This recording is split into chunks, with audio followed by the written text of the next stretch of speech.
The video you're about to see is a compilation of all my videos about airlines. That includes Cimber Sterling, Pan American World Airways, and a lot more. It's around 3 hours long, so I'd advise watching it maybe in the background while doing some other stuff, or when you have a lot of free time. Now with this message over, I hope you enjoy the video. Cimber Sterling, also known as Cimber Air, was a small airline based in Sønderborg in Denmark. And the only reason that I'm making this video is because I'm from Denmark and I just thought that it would be a good idea to make a video about a Danish airline. Anyways, let's talk about it. Cimber Air was founded in 1950 by Ingolf Lorenz Nielsen, who took over Sønderjyllands Flyselskab.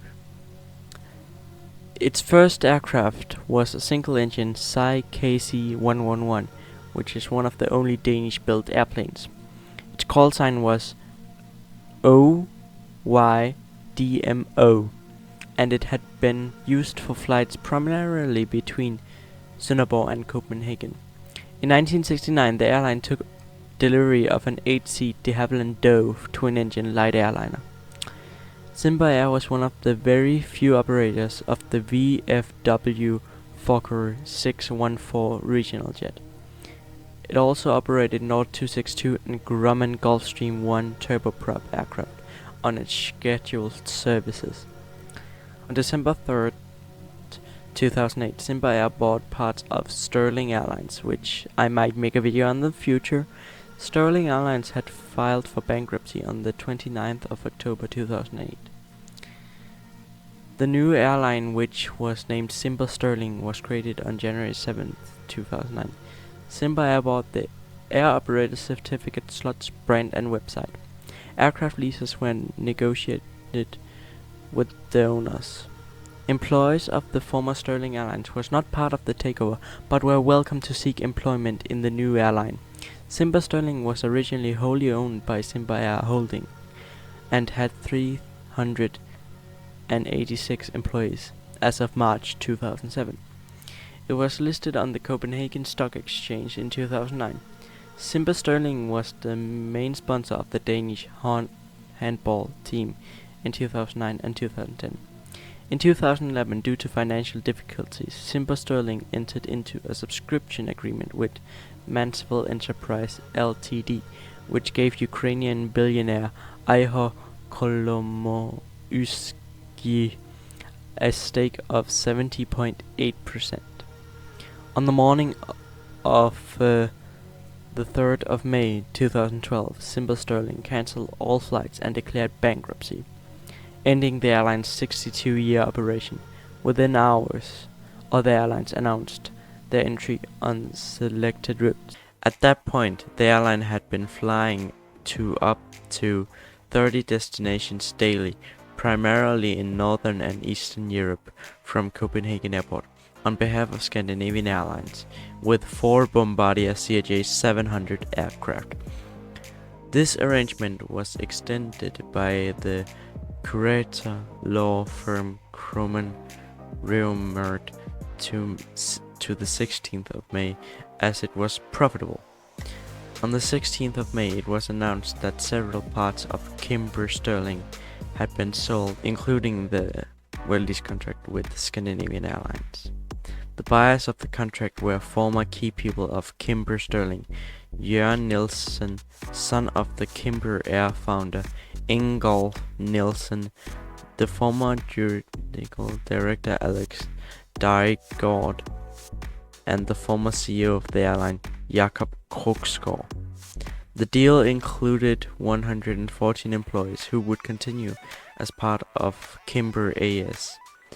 At the same time, Scandinavian Airlines and Cimber AS signed an extension of the agreement, valid till the summer of 2014.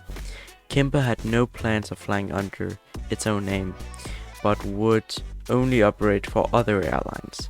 Cimber began with a share capital of 600,000 krona, that is a little under $100,000. In September of 2014, Cimber announced the shutdown of its operations by March of 2015, as Scandinavian Airlines, as their single customer, did not intend to renew their contracts.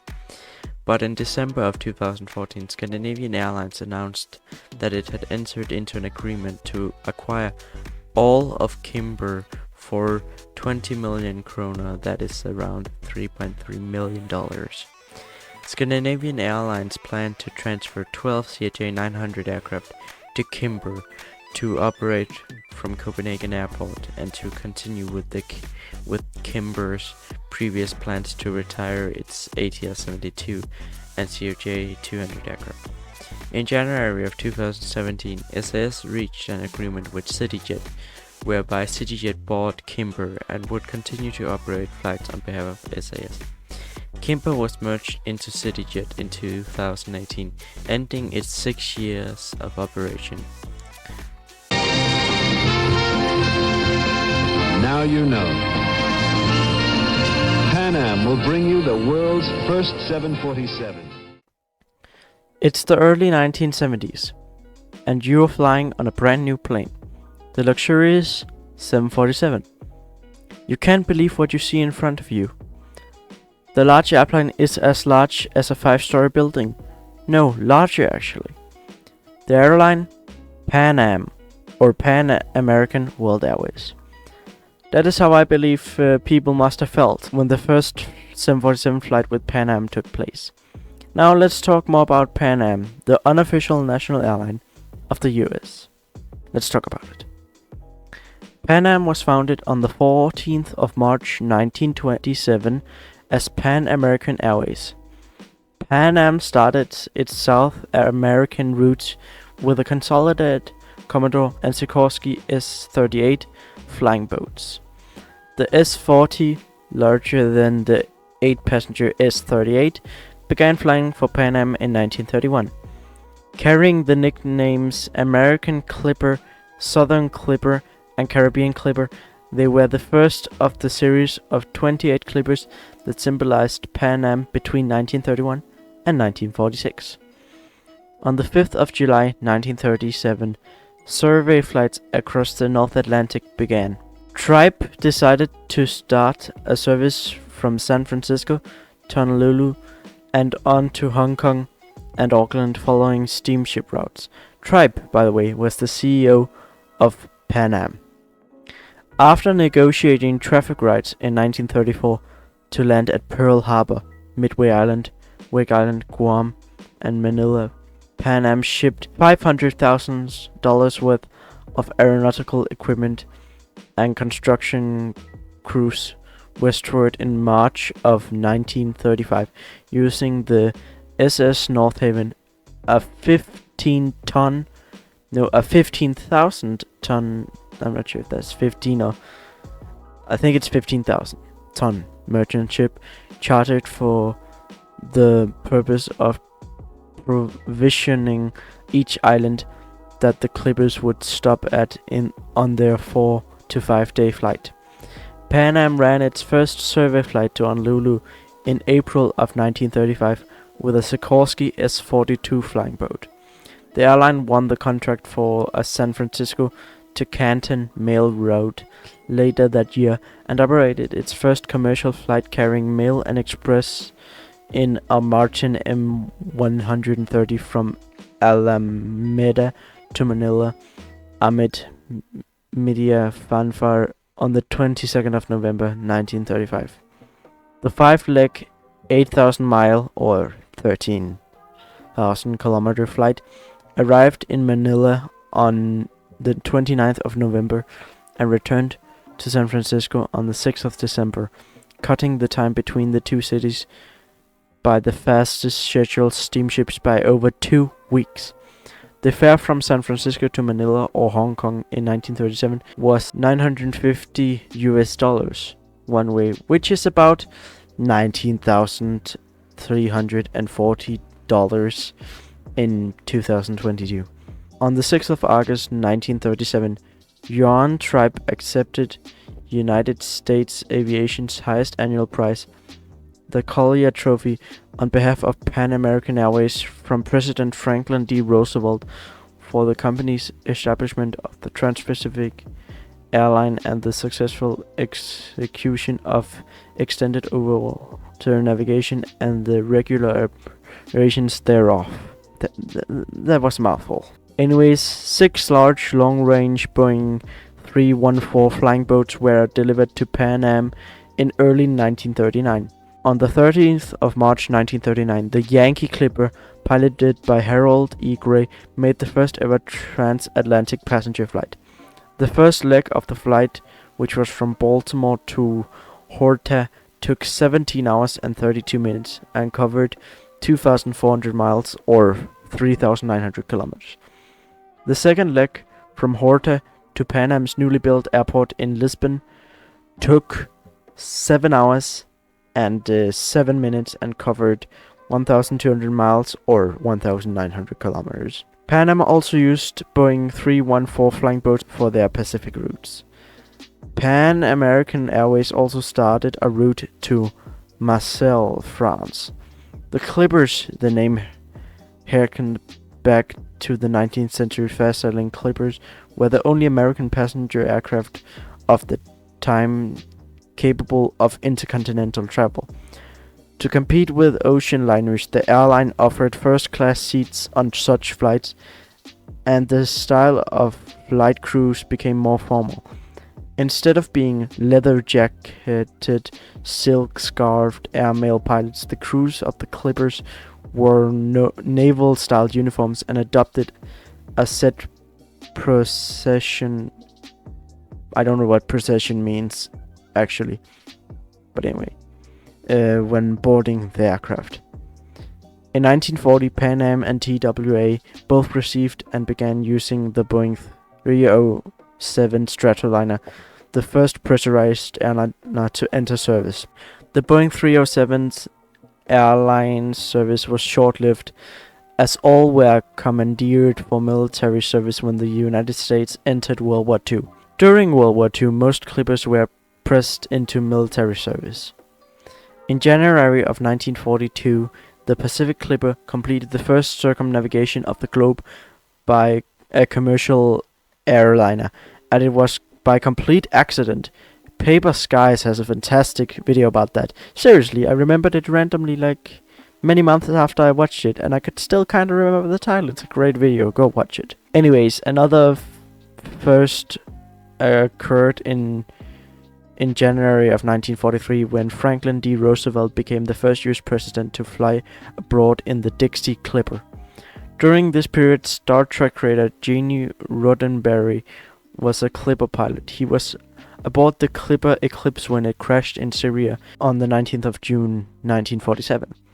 The growing importance of air transport in the post-war era meant that Pan Am would no longer enjoy the official patronage it had been afforded in pre-war days to prevent the emergence of any meaningful competition, both at home and abroad. Although Pan Am continued to use its political influence to lobby for protection of its position as America's primary international airline, it encountered increasing competition, first from American export airlines across the Atlantics to Europe, and subsequently from others including TWA to Europe, Braniff to South America, United to Hawaii, and Northwest Orient to East Asia, as well as 5 potential rivals to Mexico. American Overseas Airlines was the first airline to begin regular land plane flights across the Atlantic on the 24th of October 1945.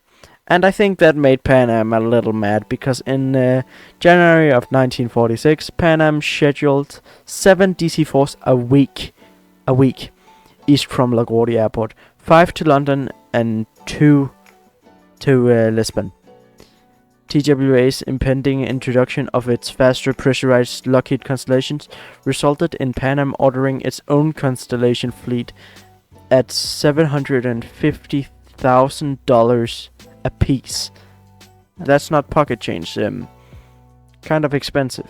Anyway, Pan Am began transatlantic Constellation flights on January 14th of 1946, beating TWA by 3 weeks. In January of 1946, a flight from Miami to Buenos Aires took 71 hours and 15 minutes. in a Pan Am DC-3, but the following summer DC-4s flew Idlewild to Buenos Aires in 38 hours and 30 minutes, Idlewild being modern-day JFK Airport. In January of 1946, Pan Am had no trans-Pacific flights beyond Hawaii, but they soon resumed those flights with DC-4s. In June of 1947, Pan Am started the first scheduled round-the-world airline flight. In September, the weekly DC-4 was scheduled to leave San Francisco at 10 p.m. on a Tuesday as Flight 1, stopping at Honolulu, Midway, Wake, Guam, Manila, Bangkok, and arriving in Kolkata on Monday at 12:45 p.m., where it met Flight 2, a constellation that had left New York at 9:30 p.m. on Friday. The DC-4 returned to San Francisco as Flight 2. The constellation left Kolkata at 13:30 on a Tuesday and stopped at Karachi, Istanbul, London, Shannon, Gander, and arrived at LaGuardia on a Thursday at 2:55 p.m. All Pan Am around the world flights included at least one change of plane until Boeing 707s took over in 1960. In January of 1950, Pan Am American Airways Corporation officially became Pan American World Airways, though the airline had begun calling itself Pan American World Airways in 1943. In September of 1950, Pan Am completed the $17.45 million purchase of American Overseas Airlines from American Airlines.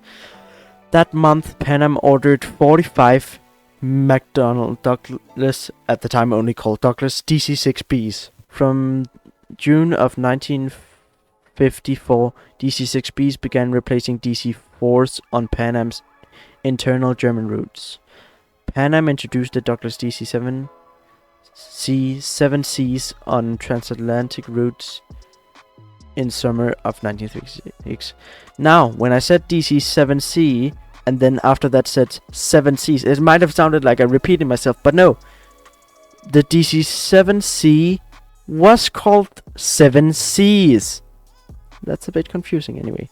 In January of 1958, the DC-7C non-stop took 10 hours and 45 minutes from Idlewild to London, enabling Pan Am to hold its own against TWA's Super Constellation and Starliners.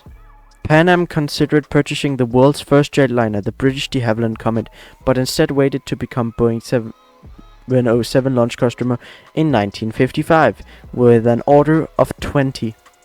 It also purchased 25 McDonnell Douglas DC-8s, at the time still called Douglas.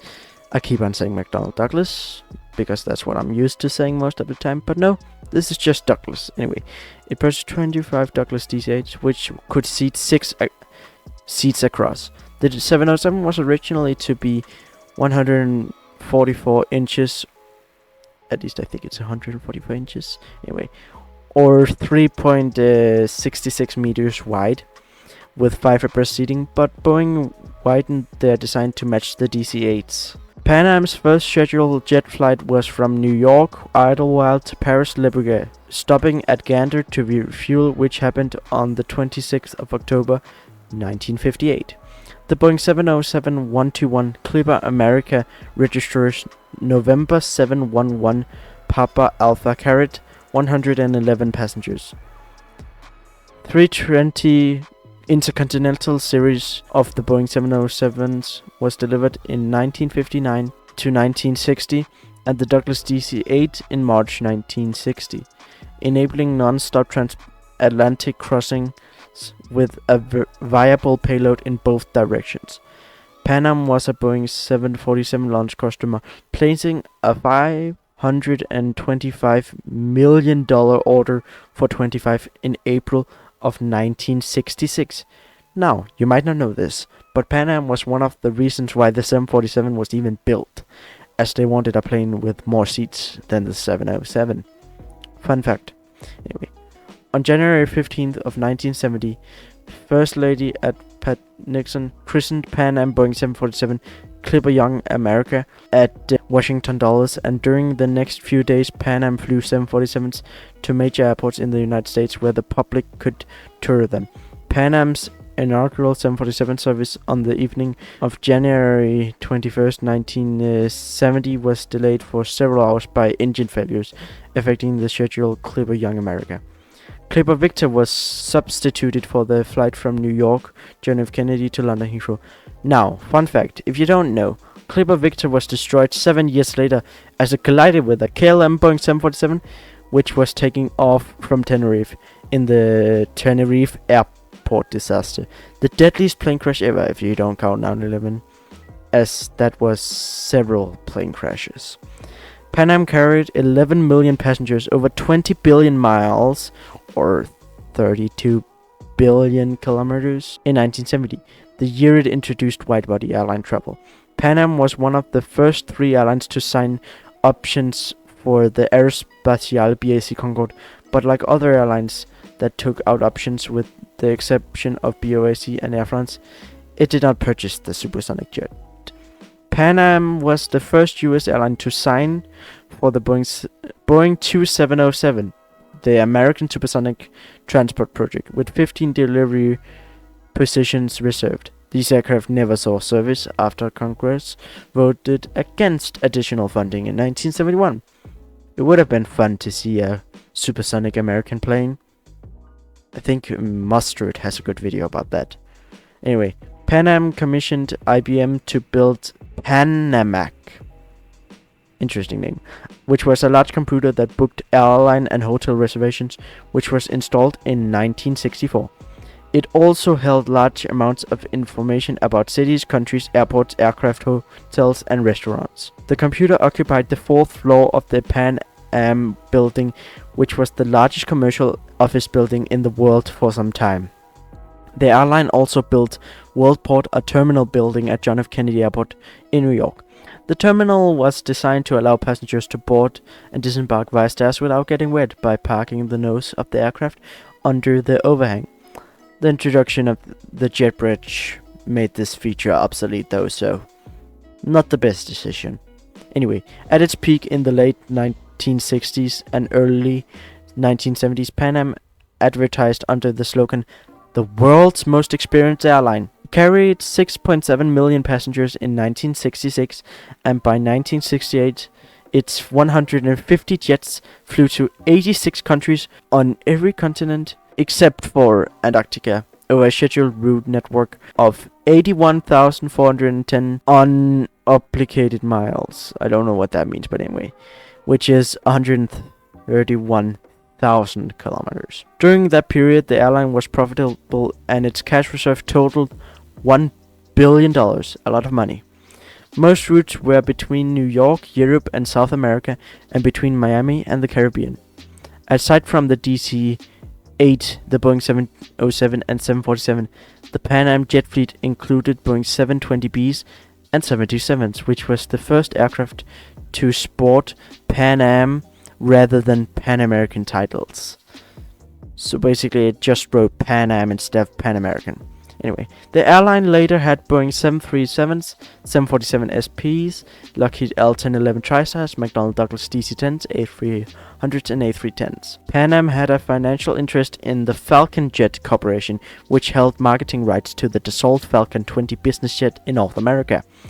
Pan Am also participated in several notable humanitarian flights. And at its height, Pan Am as well was well regarded for its modern fleet and experienced crews hired from around the world, frequently with nursing training. From 1950 until 1990, Pan Am operated a comprehensive network of high-frequency, short-haul scheduled service between West Germany and West Berlin. First with Douglas DC-4s, then with DC-6Bs from 1954, and 727s from 1966.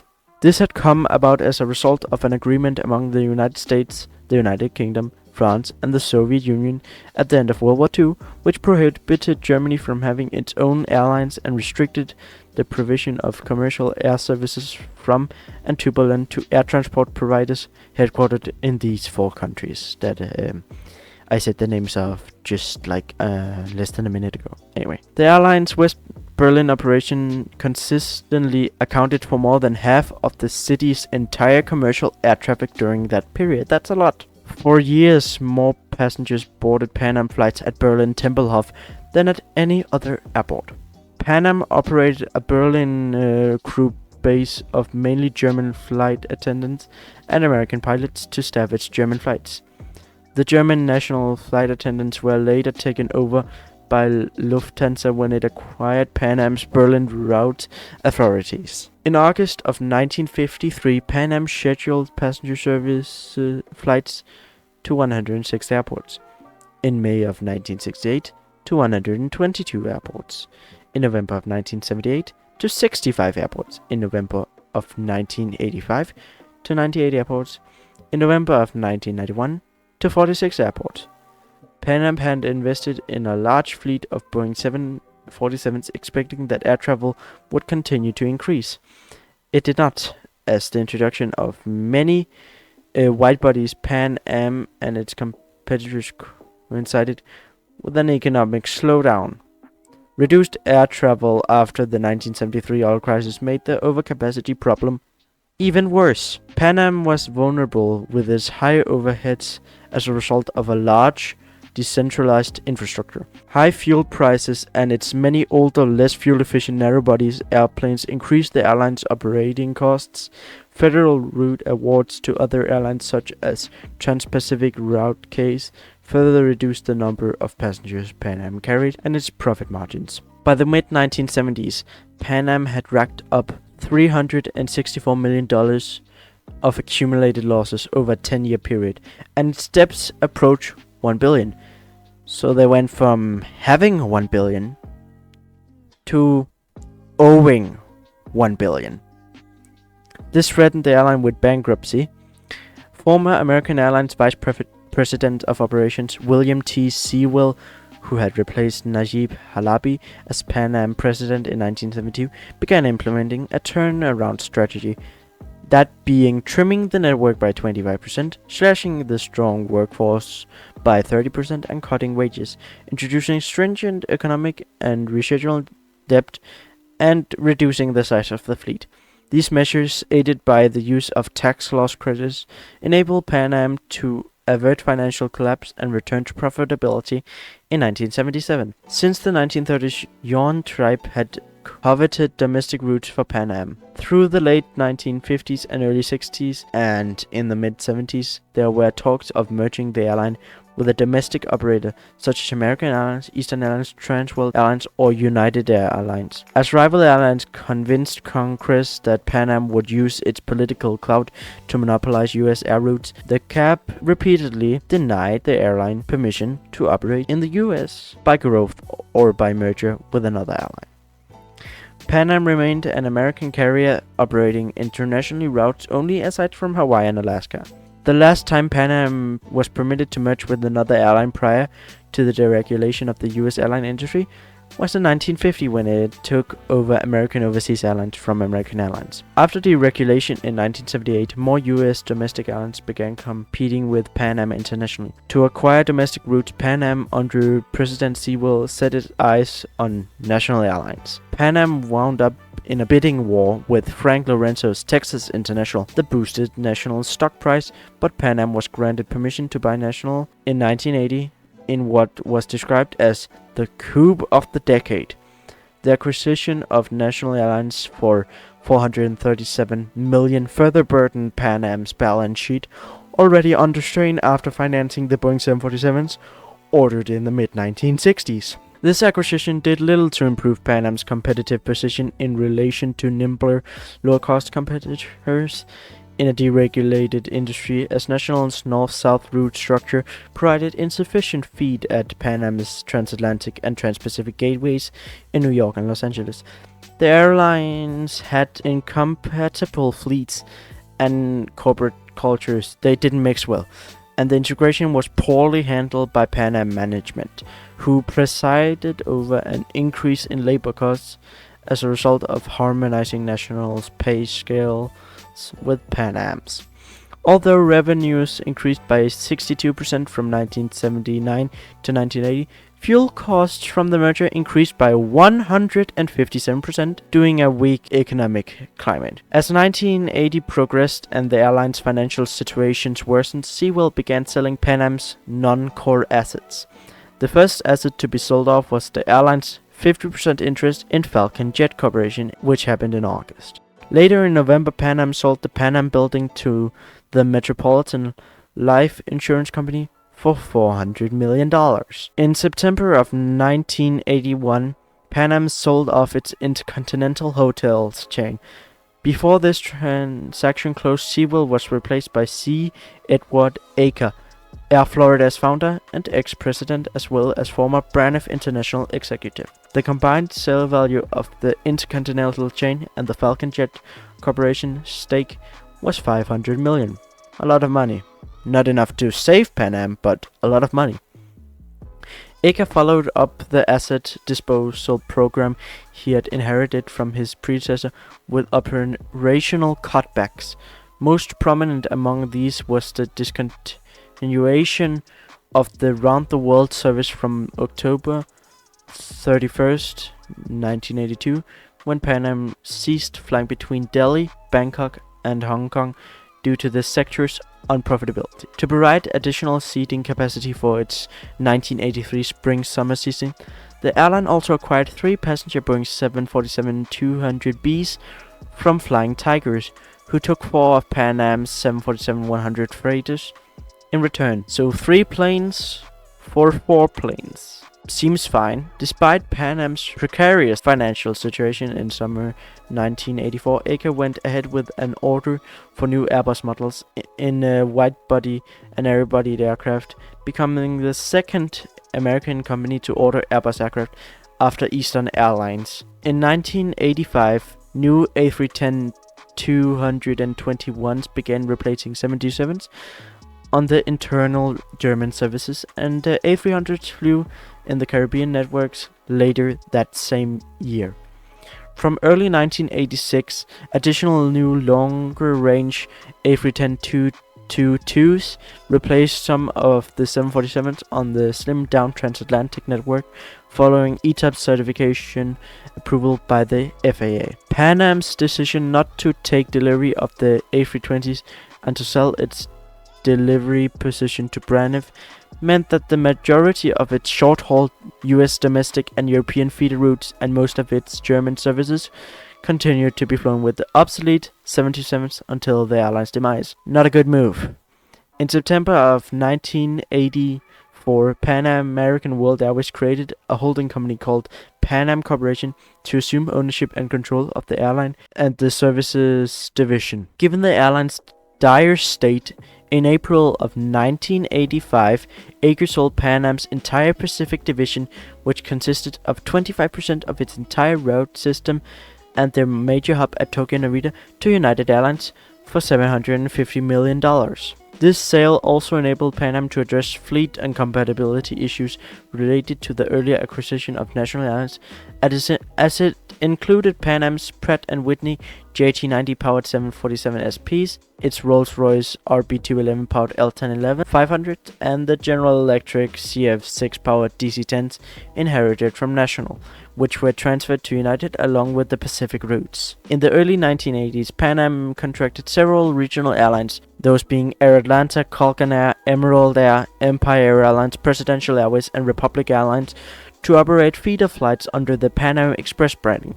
The acquisition of Pennsylvania-based commuter airline Ransom Airlines for $65 million was meant to address the issue of providing additional feed for Pan Am's mainline services at its hubs in New York, Los Angeles, and Miami in the United States, and in Berlin. In an attempt to gain a presence on the busy Washington to New York to Boston commuter air corridor, the Ransom acquisition was accompanied by the $100 million purchase of New York Air shuttle service between Boston, New York, and Washington, D.C. This parallel move was intended to enable Pan Am to provide a high-frequency service for high-yield business travelers in direct competition with the long-established successful Eastern Airlines shuttle operations. I have, by the way, already made a video about New York Air. Warning, it's one of my first... It is my first video of this style of content. So it's not great. You can watch it if you want. The renamed Pan Am shuttle began operating out of LaGuardia Airport's refurbished historic Marine Air Terminal in October of 1986. However, it did not address the pressing issue of Pan Am's continuing to lack of a strong domestic feeder network. In 1987, Towers Financial Corporation, led by its CEO Stephen Hoffenberg and his consultant Jeffrey Epstein, unsuccessfully tried to take over Pan Am in a corporate raid with Towers Financial as their raiding vessel. Thomas G. Plaskett, a former American Airlines and Continental executive, replaced Aker as president in January of 1988. While a program to refurbish Pan Am aircraft and improve the company's on-time performance began showing positive results. On December 21st of 1988, the bombing of Pan Am Flight 103 above Lockerbie, Scotland resulted in 270 fatalities, with a $300 million lawsuit filed by more than 100 families of the victims. The airlines subpoenaed records of 6 U.S. government agencies, including the CIA, the Drug Enforcement Administration, and the State Department. Though the records suggested that the U.S. government was aware of the warnings of a bombing and failed to pass the information to the airline, the families claimed that Pan Am was just attempting to shift the blame.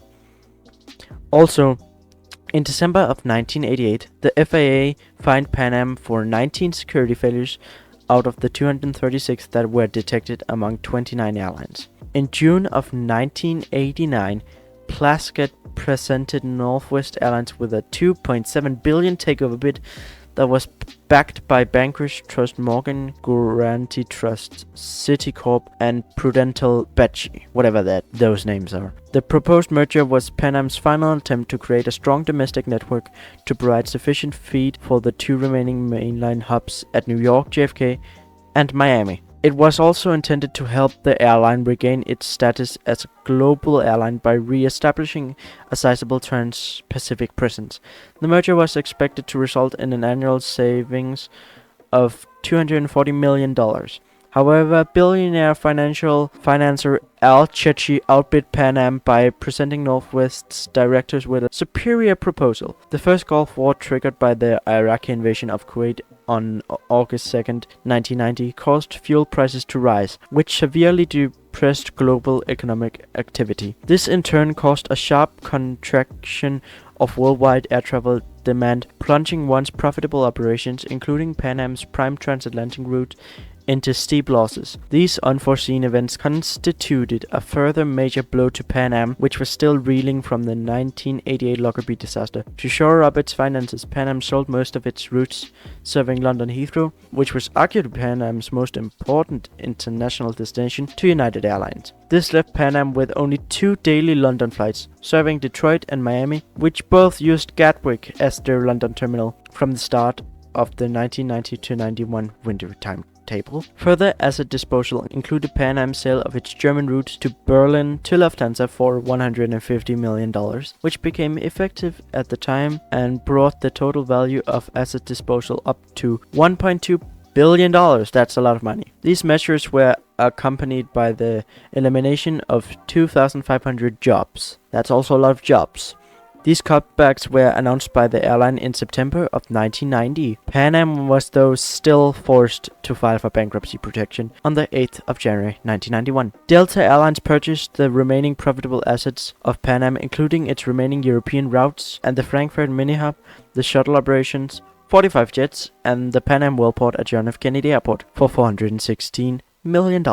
Delta also injected $100 million, becoming a 45% owner of the reorganized but smaller Pan Am, serving the Caribbean, Central and South America from a main hub in Miami. The airline's creditors would hold the other 55%. The Boston to New York, LaGuardia to Washington national Pan Am shuttle service was taken over by Delta in September of 1991. 2 months later, Delta assumed all Pan Am's remaining transatlantic traffic rights except Miami to Paris and London. In November of 1991, all members of Pan Am's frequent flyer program, WorldPass, were transferred with their accumulated miles to Delta's frequent flyer program, SkyMiles. In October of 1991, former Douglas Aircraft executive Russell Ray Jr. was hired as Pan Am's new president and CEO. As part of this restructuring, Pan Am relocated its headquarters from the Pan Am building in New York City to the new offices in the Miami area in preparation for the airline's relaunch from both Miami and New York on the 1st of November. The new airline would have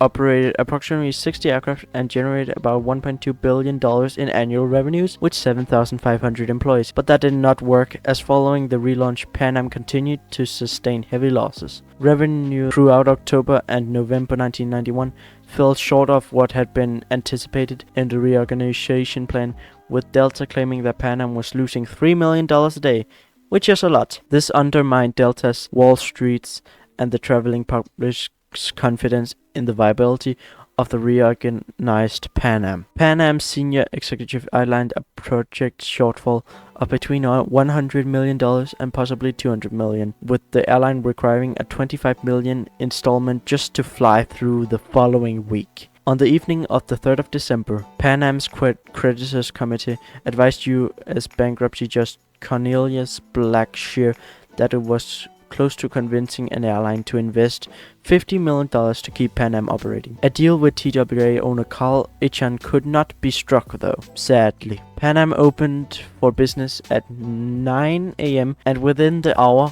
Ray was forced to withdraw Pan Am's plan of reorganization and execute an immediate shutdown plan for Pan Am. Pan Am ceased operations on December 4th, 1991, following a decision by Delta CEO Ron Allen and other senior executives not to go ahead with the final $25 million payment Pan Am was scheduled to receive the weekend after Thanksgiving. How rude! The weekend after Thanksgiving? How rude! Something good has just happened. You wanna have something bad happen after Thanksgiving? Anyway.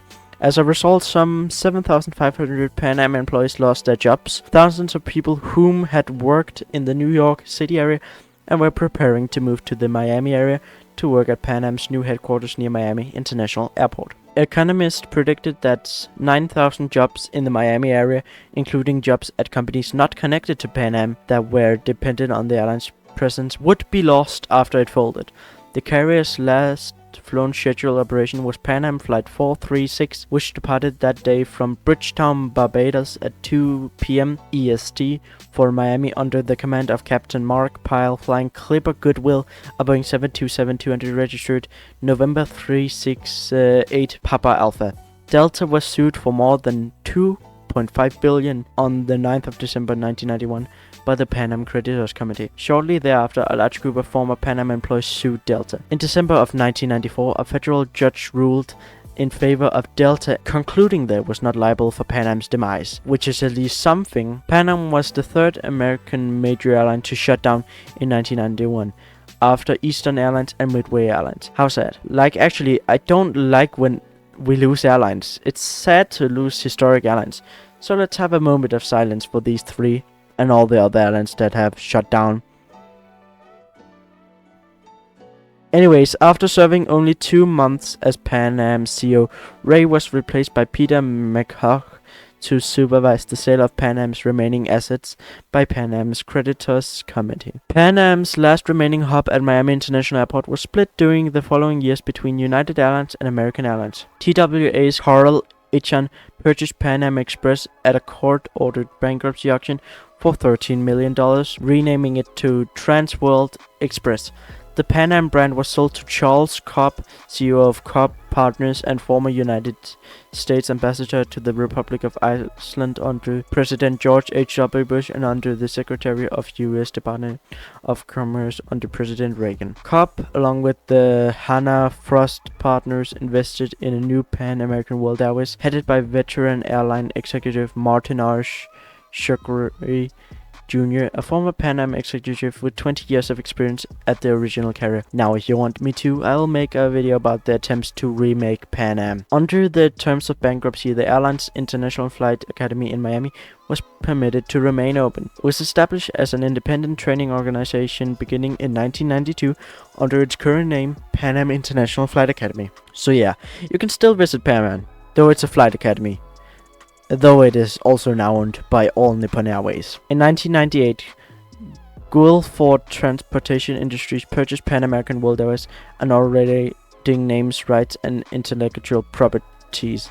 The railway was later operated as Pan Am Railways. In 2022, the company was acquired by CSX Corporation. Korean fashion company SJ Group opened a Pan Am flagship store in Seoul in 2022 after acquiring a license to produce Pan Am branded apparel and accessories. It looks cool.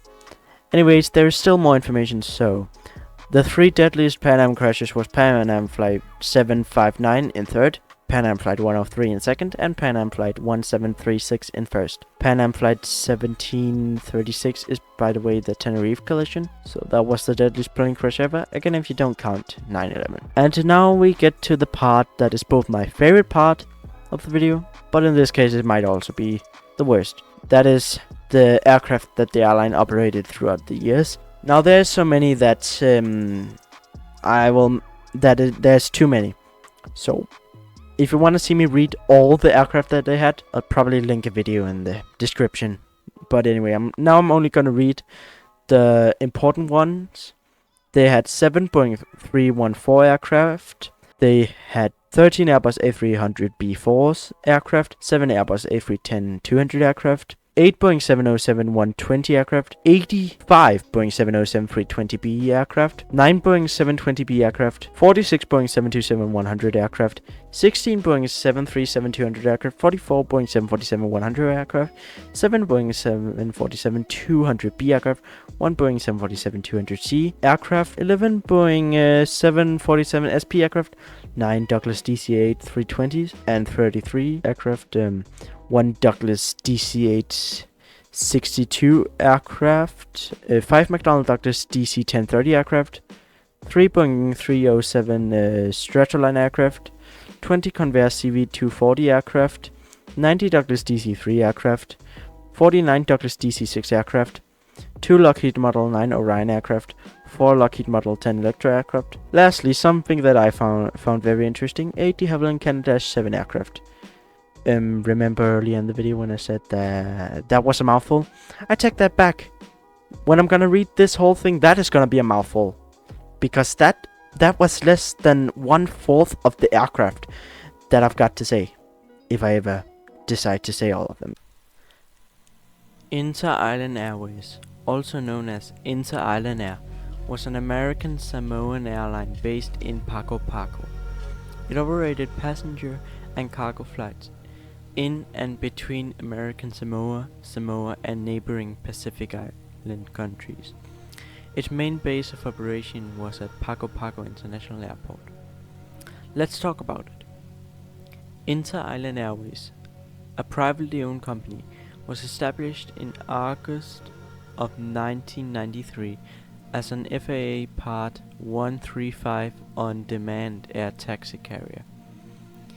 Inter-Island Airways received its air carrier certificate in September of 1995 and began providing domestic passenger and cargo air service between Pago Pago on the island of Tutuila and Tau in the Manua Islands. The airline initiated on-demand passenger service with a 2 9-seater Aero Commander aircraft.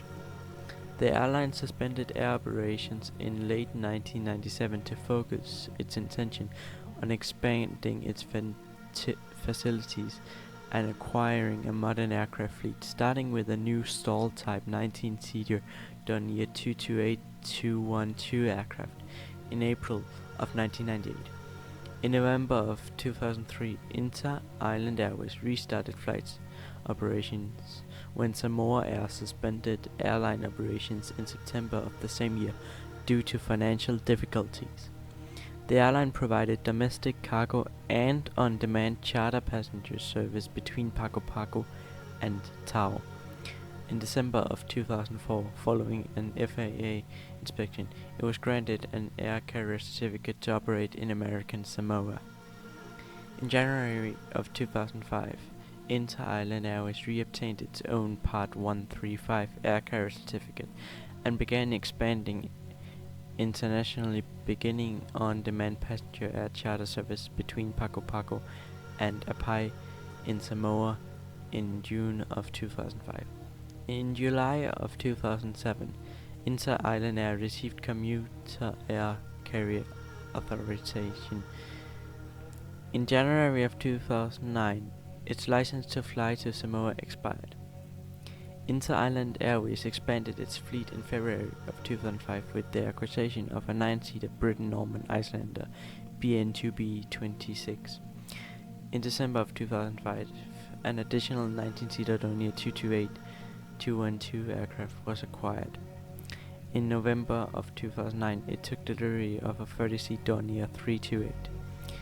In November of 2013, the airline ceased service to Manua after an aircraft broke down. Service had not been resumed as of August of 2014, and in May of 2017, the U.S. Department of Transportation withdrew the airline's authorization as it had not conducted scheduled passenger operations for 3 years. At the time of closure, the airline operated these aircraft: 2 Dornier 228 aircraft and 1 Dornier 328-110 aircraft. Inter-Island Airways was an airline which flew short flights out of Pago Pago to other small islands such as Apai and Samoa. New York Air was a low-cost American airline based in New York. The airline had a short but still good history.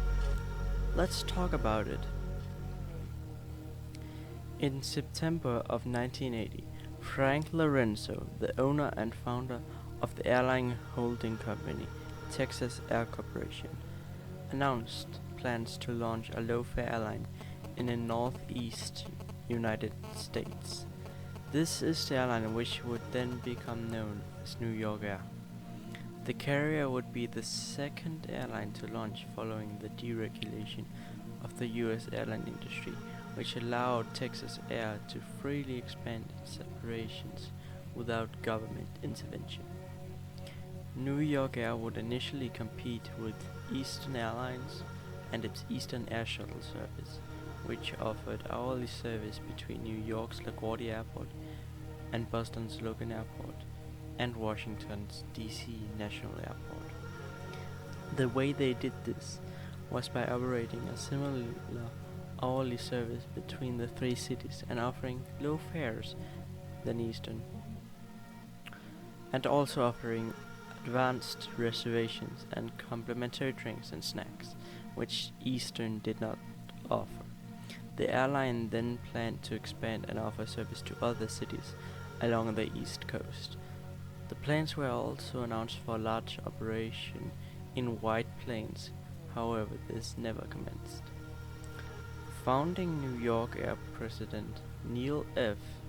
Meehan had been a senior manager at both Continental Airlines and at Texas International Airlines.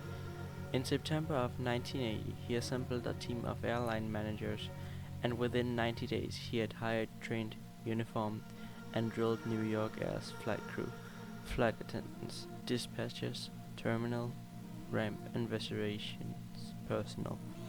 Office and maintenance facilities in the hangar, which had originally housed American Airlines headquarters at LaGuardia in the 1930s, were thrown up rapidly, and the carrier obtained FAA certification as an adjunct to the TI certificate. New York Air commenced operation on December 19th, 1980, with a flight from New York LaGuardia to Washington National.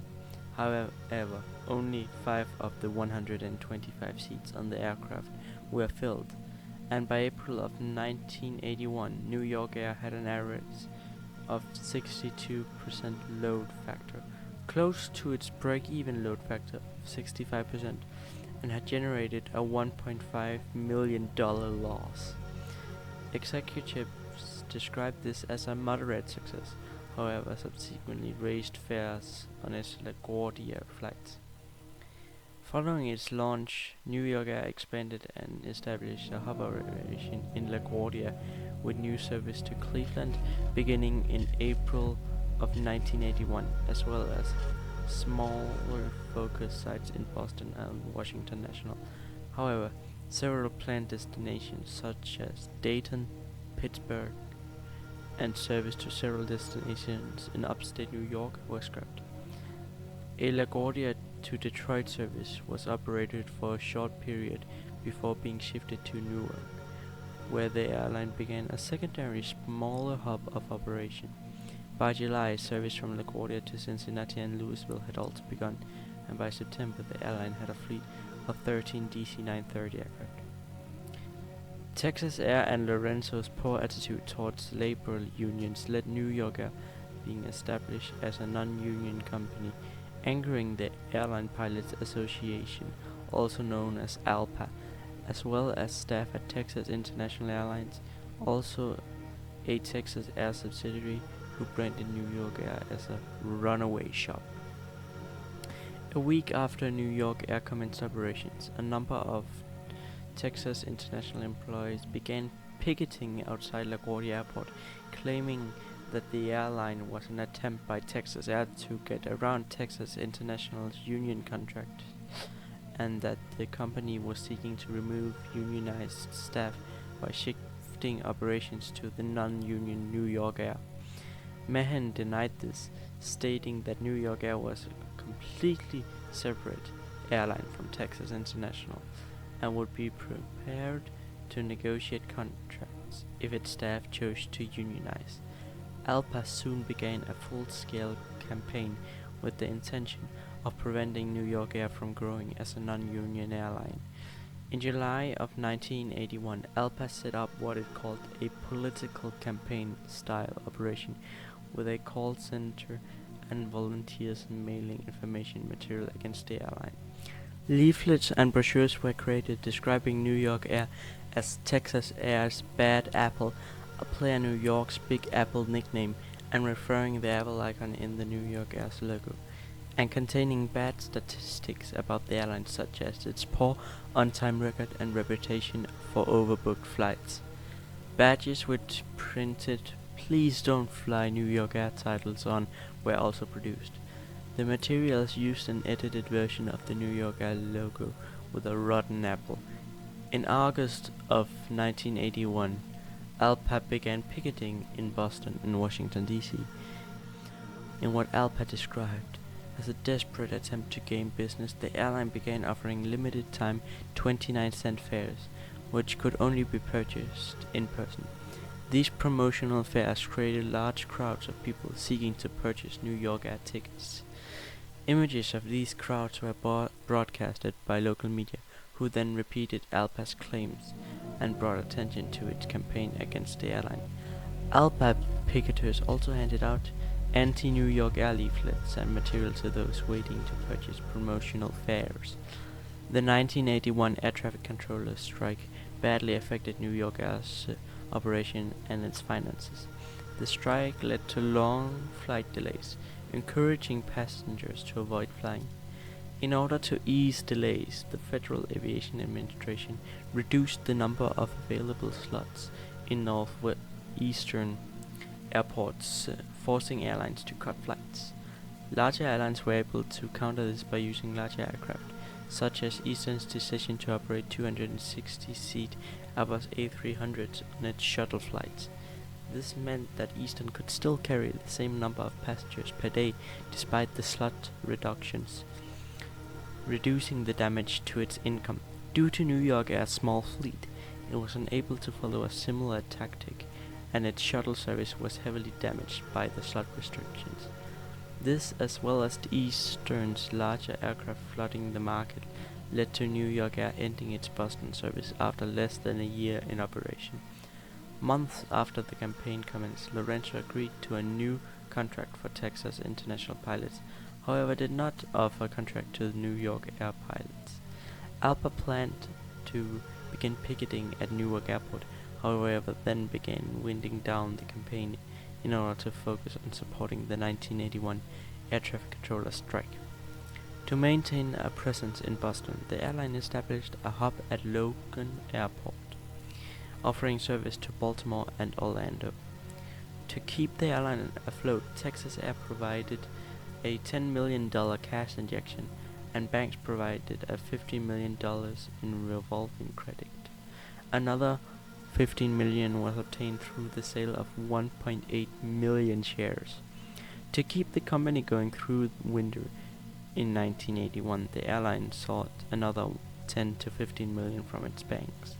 The service out of Boston proved to be unprofitable, and the Boston hub was closed by the end of 1982. Service to Cleveland, Cincinnati and Louisville had also been cut due to competition from large airlines such as Eastern and United. In 1982 it became clear that the airline was in trouble. By the end of 1981, New York Air had lost $11 million with an additional $8.2 million lost in the first quarter of 1982. In July of 1982, Meehan resigned as president and was subsequently replaced by Michael E. Levin, who was appointed as chairman in February. Under Levin's leadership, New York Air repositioned itself as a full-service airline and began targeting business passengers with premium service, but still at fares which were typically lower than competing carriers. Levin first strong New York Air's network and introduced new services to another served destinations with more business demand.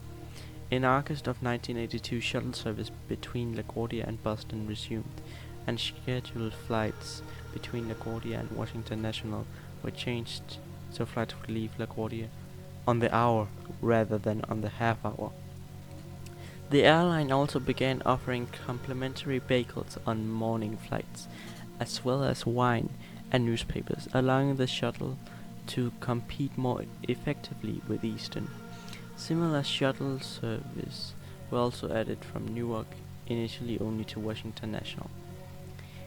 In 1983, the airline began a small hub operation at Raleigh-Durham Airport, with connections to Greenville, Knoxville, Savannah and later Orlando, as well as feeder service on Air Virginia and Sunbird Airlines. The carrier targeted the hub at passengers who would usually connect through larger southeastern hubs such as Atlanta or Charlotte. A private boarding lounge known as the Apple Club was offered to passengers connecting through Raleigh, reinforcing New York Air's new premium model. By the end of 1983, the airline was profitable for the first time and began ordering the larger McDonnell Douglas MD-80 aircraft to supplement its DC-9 fleet. By September of 1984, service to Boston, Greenville, Knoxville and Orlando from Raleigh had ceased, with remaining service from Raleigh ceasing by 1985. In October of 1984, Texas Air ordered 24 Boeing 747-300 aircraft, 8 of which would be delivered to New York Air beginning in 1985. This marked the first time New York Air operated Boeing aircraft, as well as any aircraft not produced by McDonnell Douglas. In July of 1985, New York Air announced it would open a hub at Washington Dulles Airport. Construction began on a 3.6 million concourse to handle the expanded number of flights, which featured an Apple Club restaurant. By the end of 1985, New York Air had 35 flights on a day from Dulles and eventually made the airport its main operational focus. The airline also continued expanding its Boston and LaGuardia operations, with seasonal service to Martha's, Vineyard and Nantucket. Raleigh briefly returned to New York Air's network as a connection from Washington Dulles in September of 1986. Beginning in 1986, Texas Air started coordinating the operations of all its subsidiaries. New York Air began code-sharing with other Texas Air subsidiaries, such as Continental Airlines service into dollars. This then led to a cooperation between Continental and New York Air, branded as the New York Air / Continental team. In January of 1987, Texas Air announced its intention to merge New York Air along with fellow subsidiaries Frontier Airlines and People Express Airlines into Continental. According to Lorenzo, the merger was necessary in order to ensure both Continental and Texas Air had the strength and size to compete in tomorrow's air travel market, and also made Continental the third largest airline in the US. New York Air's operation ceased on February 1st, 1987, and its aircraft were subsequently repainted with the Continental's New York Air titles before gradually being repainted into the full Continental livery. Also in 1988, Texas Air sold New York Air's shuttle service to Pan Am in order to gain government approval for its planned takeover of Eastern Airlines. New York Air, under control of Continental Airlines, then shifted its LaGuardia to Boston and Washington flights to Newark.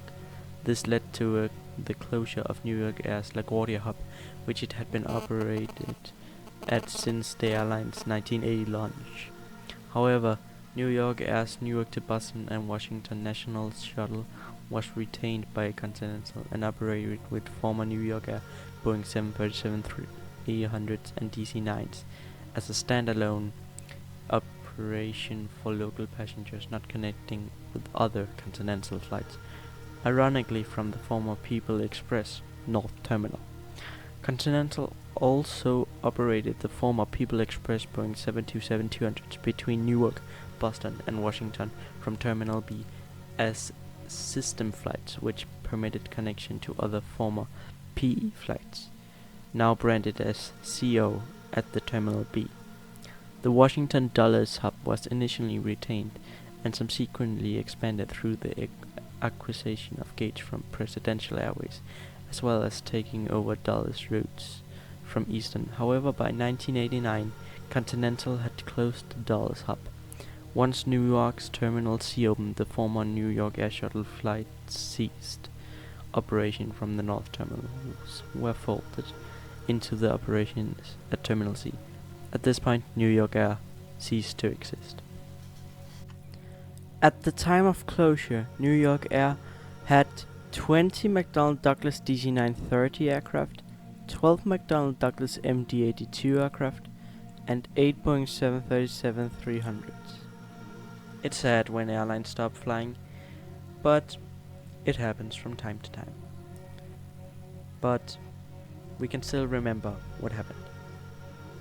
So yeah. Want2Go Airlines was a low-cost airline based in Don Mueang in Bangkok in Thailand. Its main base was also Don Mueang International Airport in Bangkok in Thailand. It was owned and managed by Orient Thai Airlines and CEO Udom Thantiprakongchai and his wife Nina Thantiprakongchai. The Want2Go brand was retired in July of 2010 after the crash of flight OG269 in 2007, and it was blamed substantially on misconduct by the airline, with the aircraft rebranded under Orient Thai Airlines. In October 9th, 2018, Thai Airlines ceased all operations. Orient Thai Airlines. Let's talk about it. Based at Bangkok's Don Mueang International Airport, Want2Go Airlines was a Thai domestic budget airline that focused on the northern city of Chiang Rai and the holiday island of Phuket. Owned by Thai businessman Udom Thantiprakongchai and his wife Nina Thantiprakongchai, Want2Go Airlines was launched in 2003 and was the first low-cost air carrier to enter the Thai marketplace.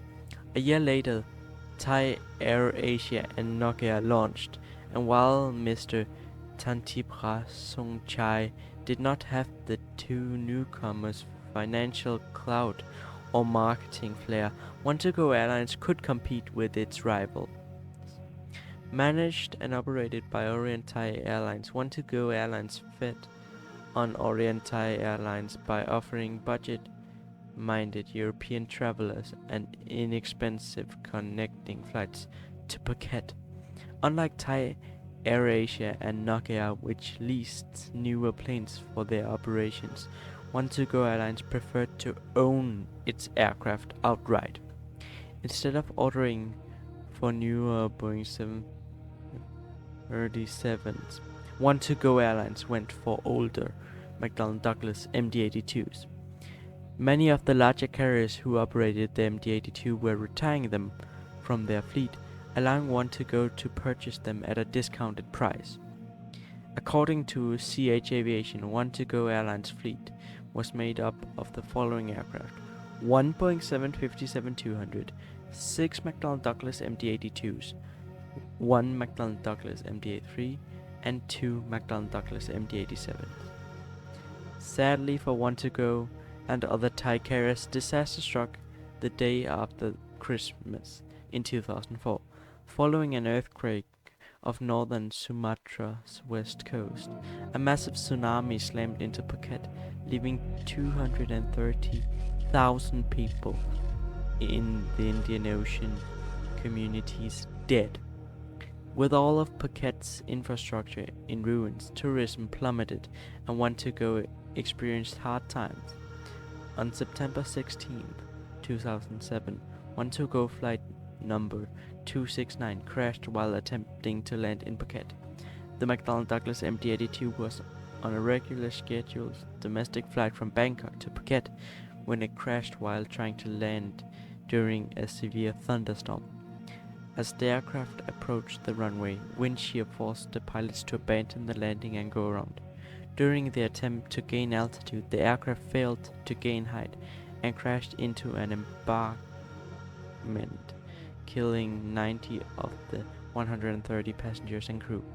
Following the crash of OG-269 in Phuket, Thailand, on September 16, 2007, Want2Go was banned from flying in the European Union nations due to safety concerns. Corruption within Want2Go Airlines and the Thai Department of Civil Aviation was a factor for the crash. Investigators of Flight 269. Australia's Channel 9 broadcast a program in November of 2007 which detailed accusations of maintenance fraud and specifically by CEO Udom Thantipasongchai,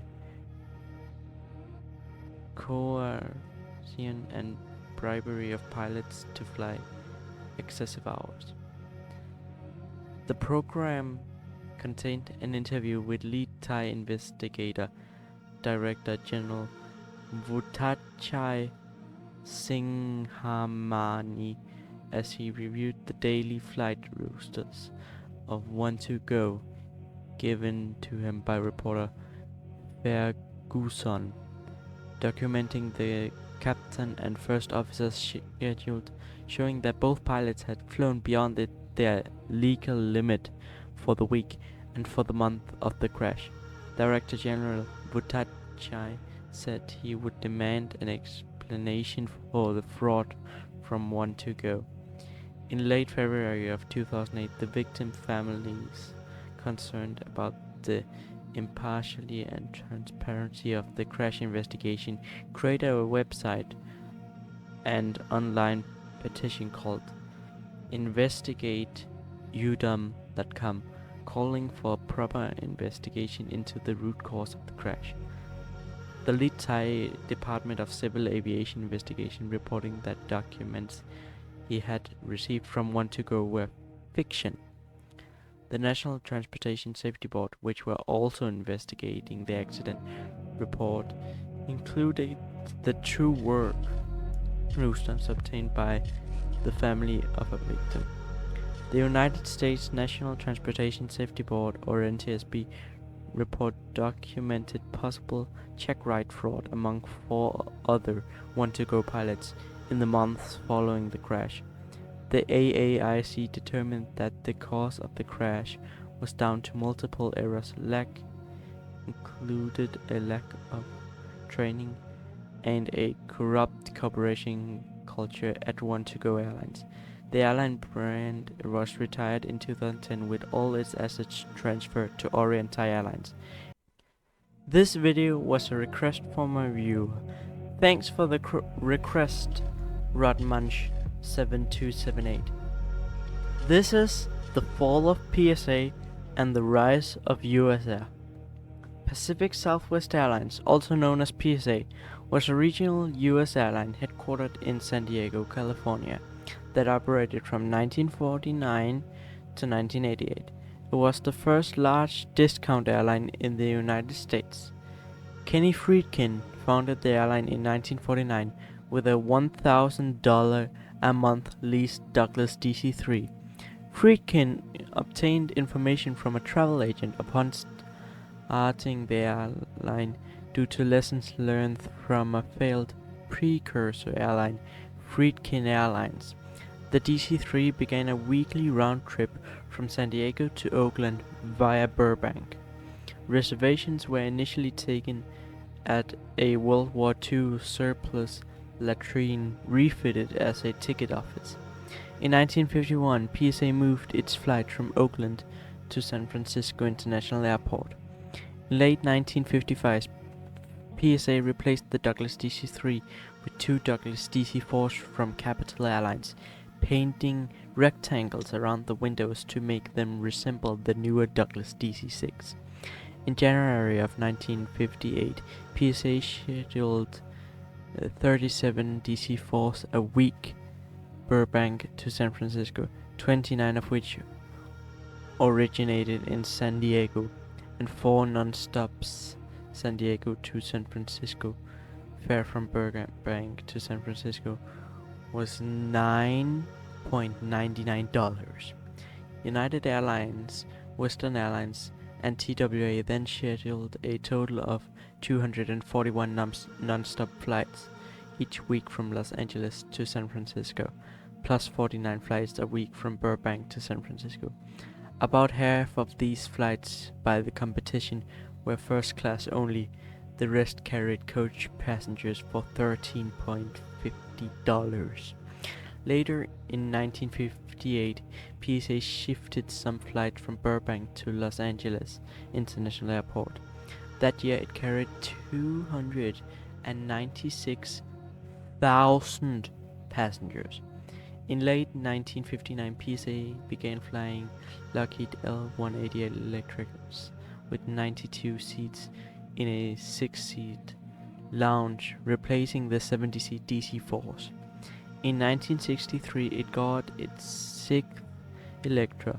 By then it carried more passengers between the Bay Area and Los Angeles than any other airline. Total PSA passengers climbed from 355,000 people in 1959 to 1,305,000 people in 1963 and 5,162,000 in 1970. Boeing 727-114s, Boeing 727-214s, Boeing 737-214s, and McDonnell Douglas DC-930s replaced the Electras in 1965 to 1967. In 1966, PSA started flying to San Jose, and in 1967 to Sacramento Executive Airport. Later that year, PSA and other airlines moved to New Sacramento International Airport. Ontario was added in 1968, and Long Beach, Fresno, Stockton in 1971 and 72.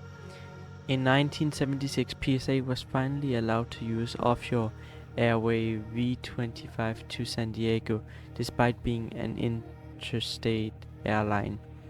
In 1974 and 75, PSA flew 2 wide-body Lockheed L-1011 TriStars which were unique in having lower seating.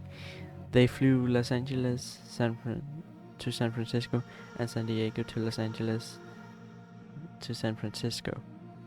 PSA was the only interstate airline in the US ever to operate wide-body jets. Electros returned in 1975 for flights to Lake Tahoe that ended in 1979, as the Lake Tahoe airport in the Sierra Nevada did not allow scheduled airline jets until the 1980s. Although Pacific Airlines briefly flew the Boeing 727-100s to Lake Tahoe in 1966. Major interstate competitor Air California also flew Electros to Lake Tahoe until 1979 to 1980, but then returned to Lake Tahoe as AirCal with McDonnell Douglas MD-80s and Boeing 737-300s after the jet ban ended. PSA never served Lake Tahoe after retiring its Electros. After airline deregulation, PSA expanded beyond California to Reno, Las Vegas, Salt Lake City, Phoenix, Tucson, and Albuquerque. Its first flight beyond California was Oakland to Reno in December of 1978. The airline introduced automated ticketing and check-in machines at several airports, briefly flew to Cebu, San Lucas in Mexico. When PSA's plan to buy the assets of Braniff International Airways fell through, the airline expanded its network north to Washington, Oregon, and Idaho. PSA operated new BAE 146-200s to smaller airports like Iruka, California, and Concord, California. PSA held a Name the Plane contest, publicized in full-page newspaper advertisements to name the fleet, with the prize being a private flight for the winner and 99 friends. The winning entry was Smileliner, submitted by Dr. Hugh Jordan of Whittier, California. In 1987, Western and AirCal were purchased by Delta Airlines and American Airlines. An hour after the AirCal deal was announced, PSA agreed to merge with US Air, which was completed in 1997. PSA was then in talks with Boeing about acquiring its 757-200. PSA's last flight was on April 8, 1988. The PSA route network slowly disintegrated within US Air and was gone by 2004. Now we got to talk about US Air. In 1979, an airline called Allegheny changed its name. The new name was US Air. US Air was a launch customer for the Boeing 737-300, as the airline needed an aircraft with greater capacity to serve its growing Florida market. US Air was the world's largest operator of the DC-9 aircraft at the time and approached McDonnell Douglas to negotiate a new design. However, in the late 1970s, the McDonnell Douglas proposed successor to the DC-950 did not suit US Air. After the negotiations with McDonnell Douglas broke down, Boeing came forward with a proposed variant of the 737. US Air selected the new 737, and the company worked closely with Boeing during its development, taking delivery of the first plane on November 28, 1984. In 1978, US Air's network was east of the Mississippi, plus spokes to Houston and Phoenix.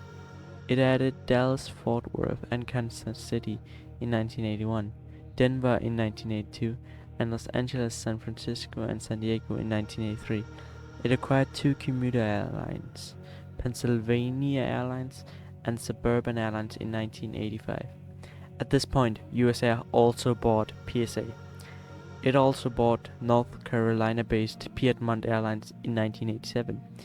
The PSA acquisition was complete on April 9, 1988, and the Piedmont acquisition on August 5, 1989.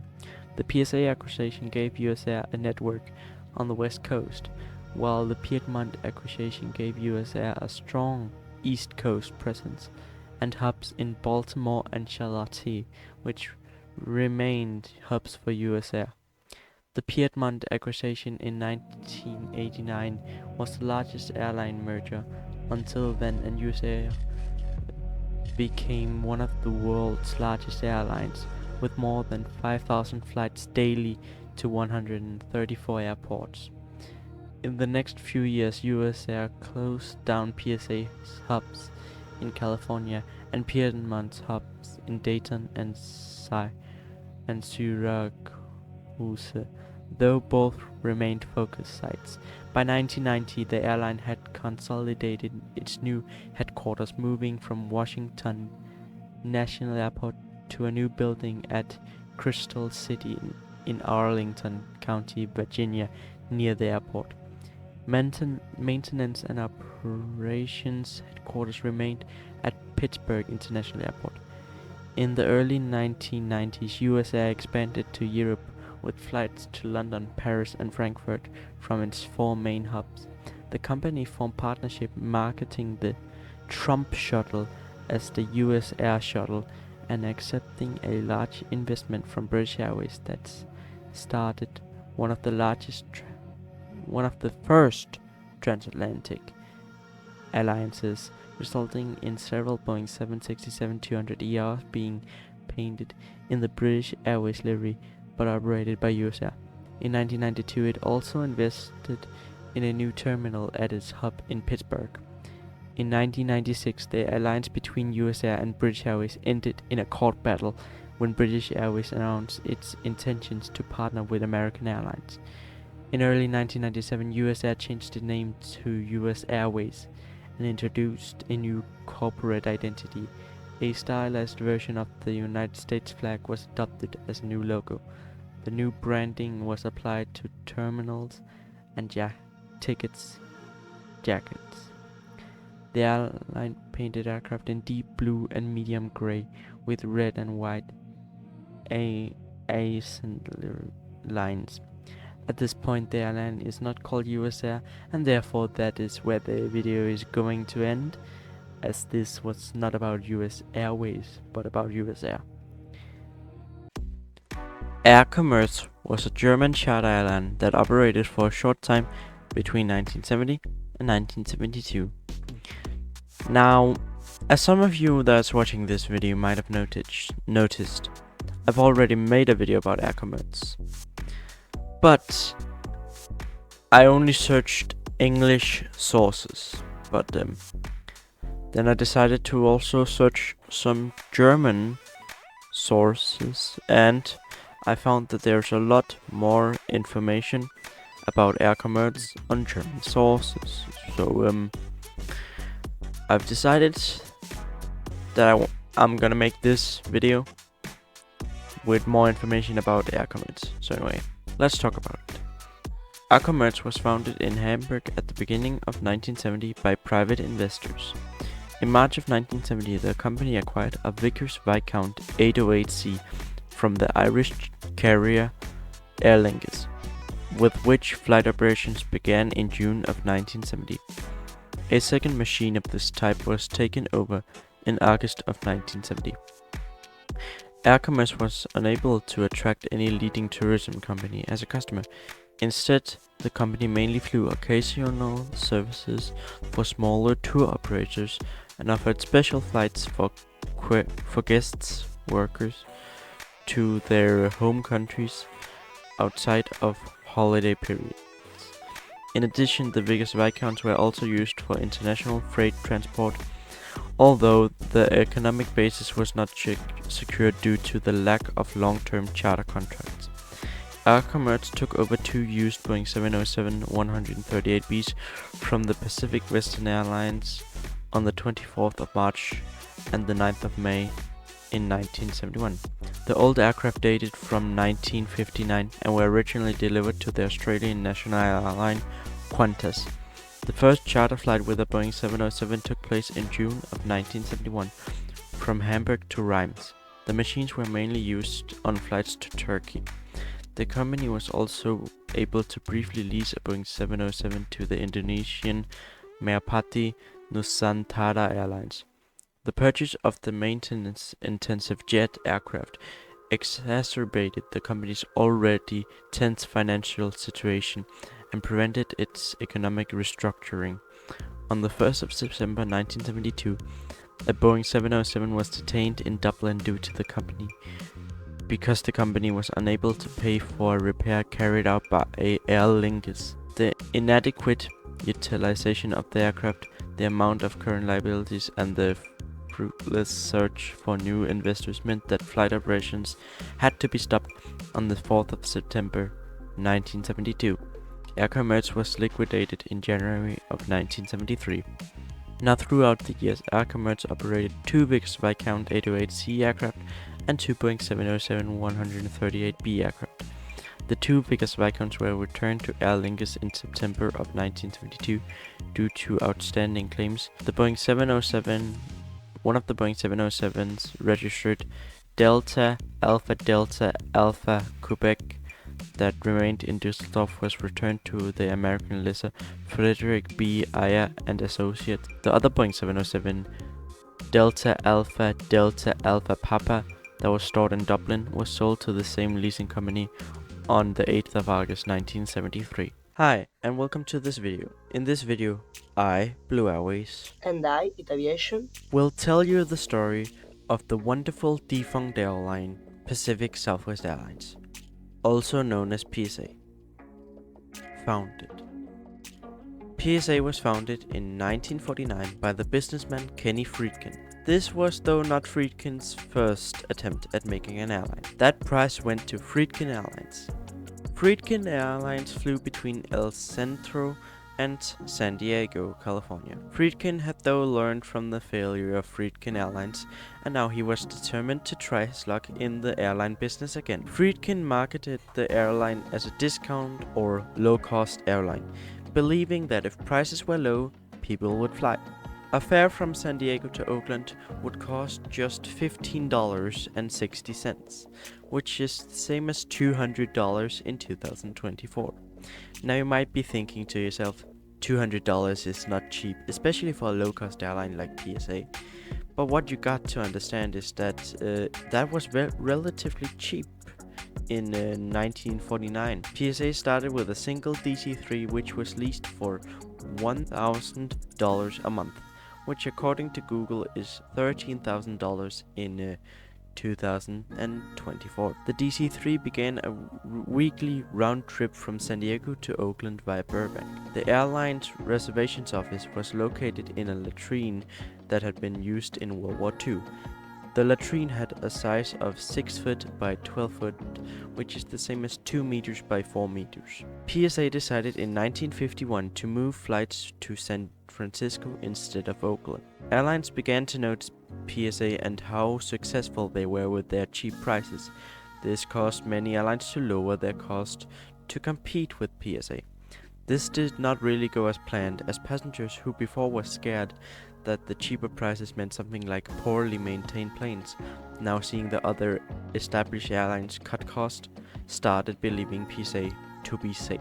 The DC-3 would though not fly for too long, as it was replaced by two more modern and comfortable DC-4s purchased from Capital Airlines. PSA was also very smart with their DC-4s, painting squares around their windows to make them resemble the bigger and newer DC-6, which was a very smart move by PSA. These would though also not last very long, as in 1959 they started being replaced by the more quiet and faster Lockheed Model 188 Electra prop jets. The stewardesses also helped the airline's popularity, making jokes and being just friendly in general. Sadly, in 1962, Friedkin suddenly died of a stroke. The airline was then passed on to Floyd Andrews, a friend and business associate of Friedkin. By 1963, PSA carried more passengers between the Bay Area and Los Angeles than any other airline. Glory days and jet age. Floyd Andrews moved the reservations office out of the latrine in San Diego and also made PSA a public company by selling shares. He also bought PSA's first jet, the Boeing 727-100 in 1965. Later, he also bought the Boeing 727-200, DC-930, and 727-200. This allowed PSA grow its popularity and strengthened its route network. This also replaced the Lockheed Electros. Around the same point in the early 70s, PSA introduced the now iconic orange and pink livery. This livery too will not get known from the colors, but rather it will get known from the iconic smile on the front of the aircraft. Without it, the livery will just seem bleak and lifeless. PSA also introduced the Lockheed 1011 to-star in the mid-70s, being the only interstate airlines in the US to operate wide-body jets. These also had lower deck seating, making them double-decker. Southwest Airlines founder Harb Kelleher studied PSA extensively and used many of the airline's ideas to form the corporate culture of Southwest Airlines. Electors returned in 1975 for flights to Lake Tahoe that ended in 1979 because Lake Tahoe did not allow all jets until the 1980s. After the airline deregulation in the 1980s, PSA began to expand rapidly, opening routes to places such as Las Vegas and Phoenix. Downfall. The airline deregulation was not just a good thing though. The airline deregulation caused competitors such as AirCal to be bought by American and Western to be bought by Delta. This might sound good on the surface. No more competitors, yay! But then again, think about it. What happens when a company buys another company? That's right, now the other company is your competitor. PSA would now directly compete with the bigger airlines such as American and Delta. PSA feared that they might be the next target of American. Because of the fear of being purchased by American, an hour after the AirCal deal was announced, PSA agreed to merge with Hughes Air, which was completed in 1987. This would mean that PSA would cease to exist. While this is not good, this would avoid them being purchased by American, and PSA would rather be part of Hughes Air than being part of American. The PSA route network slowly disintegrated within Hughes Air, which then became Hughes Airways and was gone by 2004. After the 2005 merger of Hughes Airways and America West, a Hughes Airways Airbus A319 was repainted in PSA's livery as one of 4 heritage aircraft, commemorating the airlines that had merged to form Hughes Airways. The most ironic part though, PSA merged with Hughes Air to avoid being purchased by American, and while this might have worked at the time, Hughes Airways would end up merging into American in 2015, so in a way it ended up not even mattering. The A319 is still painted in the PSA livery, though with the American Airlines logo on the side. But what do you think? Was the merger worth it, or just a waste of borrowed time? Future of PSA and fleet. Now, after PSA merged with Hughes Air wanted to protect the trademarks of the airline, so therefore Hughes Air decided to name another airline with PSA name, that being Jetstream International Airlines. Anyways, at the time of the merger, PSA had a fleet that consisted of 1 BA 146 100A aircraft, 23 BA 146 200A aircraft, 4 DC-932, 21 MD-81, and 10 MD-82. Fun fact. Here is a fun fact that might not be interesting to some people.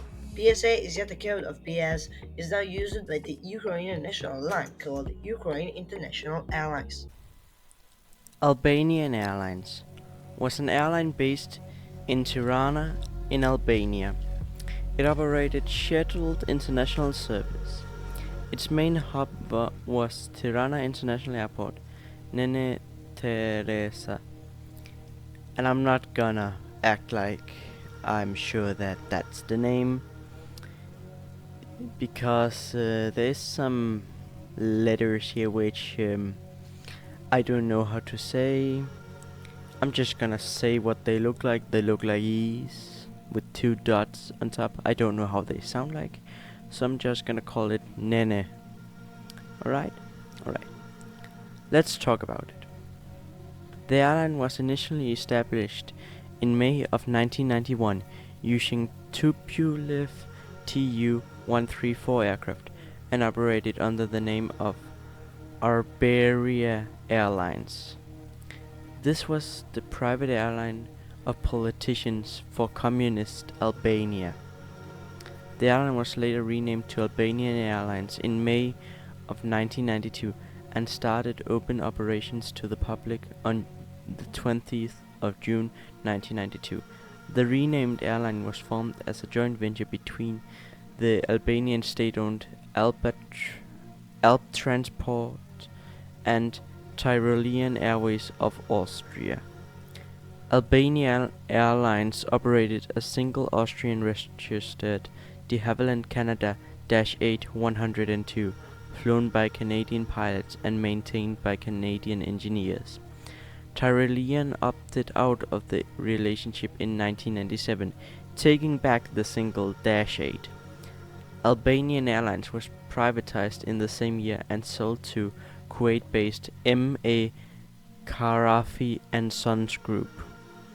As a result, it was restructured in 1997, when its operations were based on a single Airbus A320 aircraft leased from SilkAir of Egypt. By 2001, it operated a fleet of 4 Tupolev Tu-134 aircraft on scheduled service from Tirana to Bologna, Frankfurt, Istanbul, Pristina, Rome and Zurich. On July of 2001, Albanian Airlines started upgrading its fleet by gradually removing its Tupolev aircraft and acquiring its first BAE 146. 2 more BAE 146 were added in 2003 and 2004. This upgrading process allowed the company to expand to new strategic markets such as Belgium and Germany. In August of 2008, Albanian Airlines was purchased by the Advanced Construction Group SHPK in Tirana, Albania, by the president Yiha Favati, who purchased 100% of capital from the Kuwait-based M.A. Kharafi and Sons Group. On August 14th of 2009, it was announced that Albanian Airlines had been sold to Turkish Even Group, which was purchased by Aviation Group, 93 and 7% retained by Advanced Construction Group. What I mean with this is that 93% of it had been purchased by Aviation Group, and 7% was retained by the Advanced Construction Group. In March of 2012, the 93% of Albanian Airlines shares was returned with the court decision to Advanced Construction Group, with owner Yahya Fabati.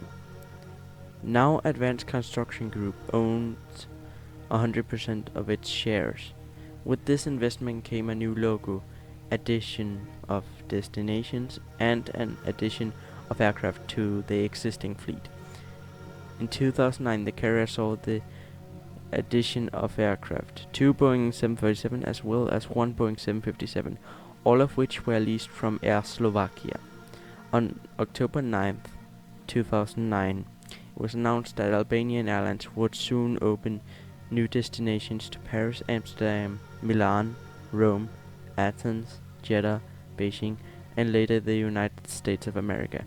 Along with lower rates of travel, the addition of more Fokker 100 and scheduled use of the Boeing 747, such claims fell through due to financial problems, including the reposition of all leased aircraft from Air Slovakia.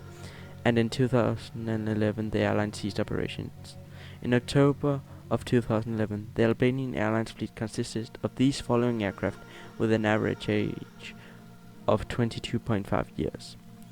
The aircraft were 1 BAE 146-100 aircraft, 1 BAE 146-200 aircraft, 2 BAE 146-300 aircraft, 1 Airbus A320-200 aircraft, 2 Boeing 747 aircraft. It doesn't specify. 2 757 aircraft, 2 McDonnell Douglas DC-9 aircraft, 1 MD-80 aircraft, 4 Tupolev Tu-134 aircraft, 3 Yakolev Yak-40 aircraft, one Boeing 747-400 aircraft, one Tupolev Tu-154 aircraft, one Fokker 50 aircraft, and one de Havilland Canada Dash 8 aircraft. Danish Airlines was a Denmark's national airline from 1918 until it merged to create Scandinavian Airlines system in 1951. Danish Airlines was established on the 29th of October 1918, but it started its first scheduled route on the 7th of August 1920. Let's talk about it. In 1920, the first airplane, a Flugzeugbau Friedrichshafen 94C, was acquired from the Deutsche Luftreederei, or DLR, in Germany. The airplane, with the previous German Navy registration 1364, was almost new and had been refitted for passenger transport before being delivered from Germany. It received the Danish registration letters T, D, A, B, A, and was used for Copenhagen to Warnemünde route, with a stop in Malmö, in cooperation with the DLR. This plane was later returned to Germany, apparently because the transfer was not in accordance with the Versailles Treaty.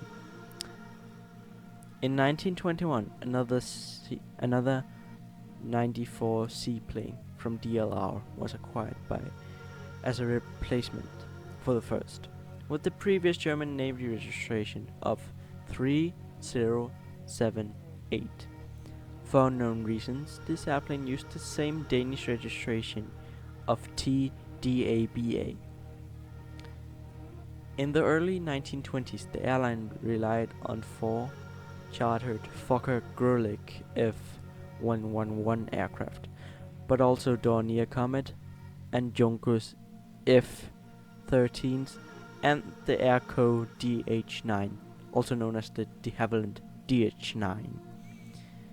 In 1926, the first of a total of 4 Farman F121 Jabiro 4-engine commercial airlines seating 9 passengers were acquired. It was registered as TDOXB and was used on Copenhagen to Amsterdam line. Amsterdam was a hub with connections to London and Paris.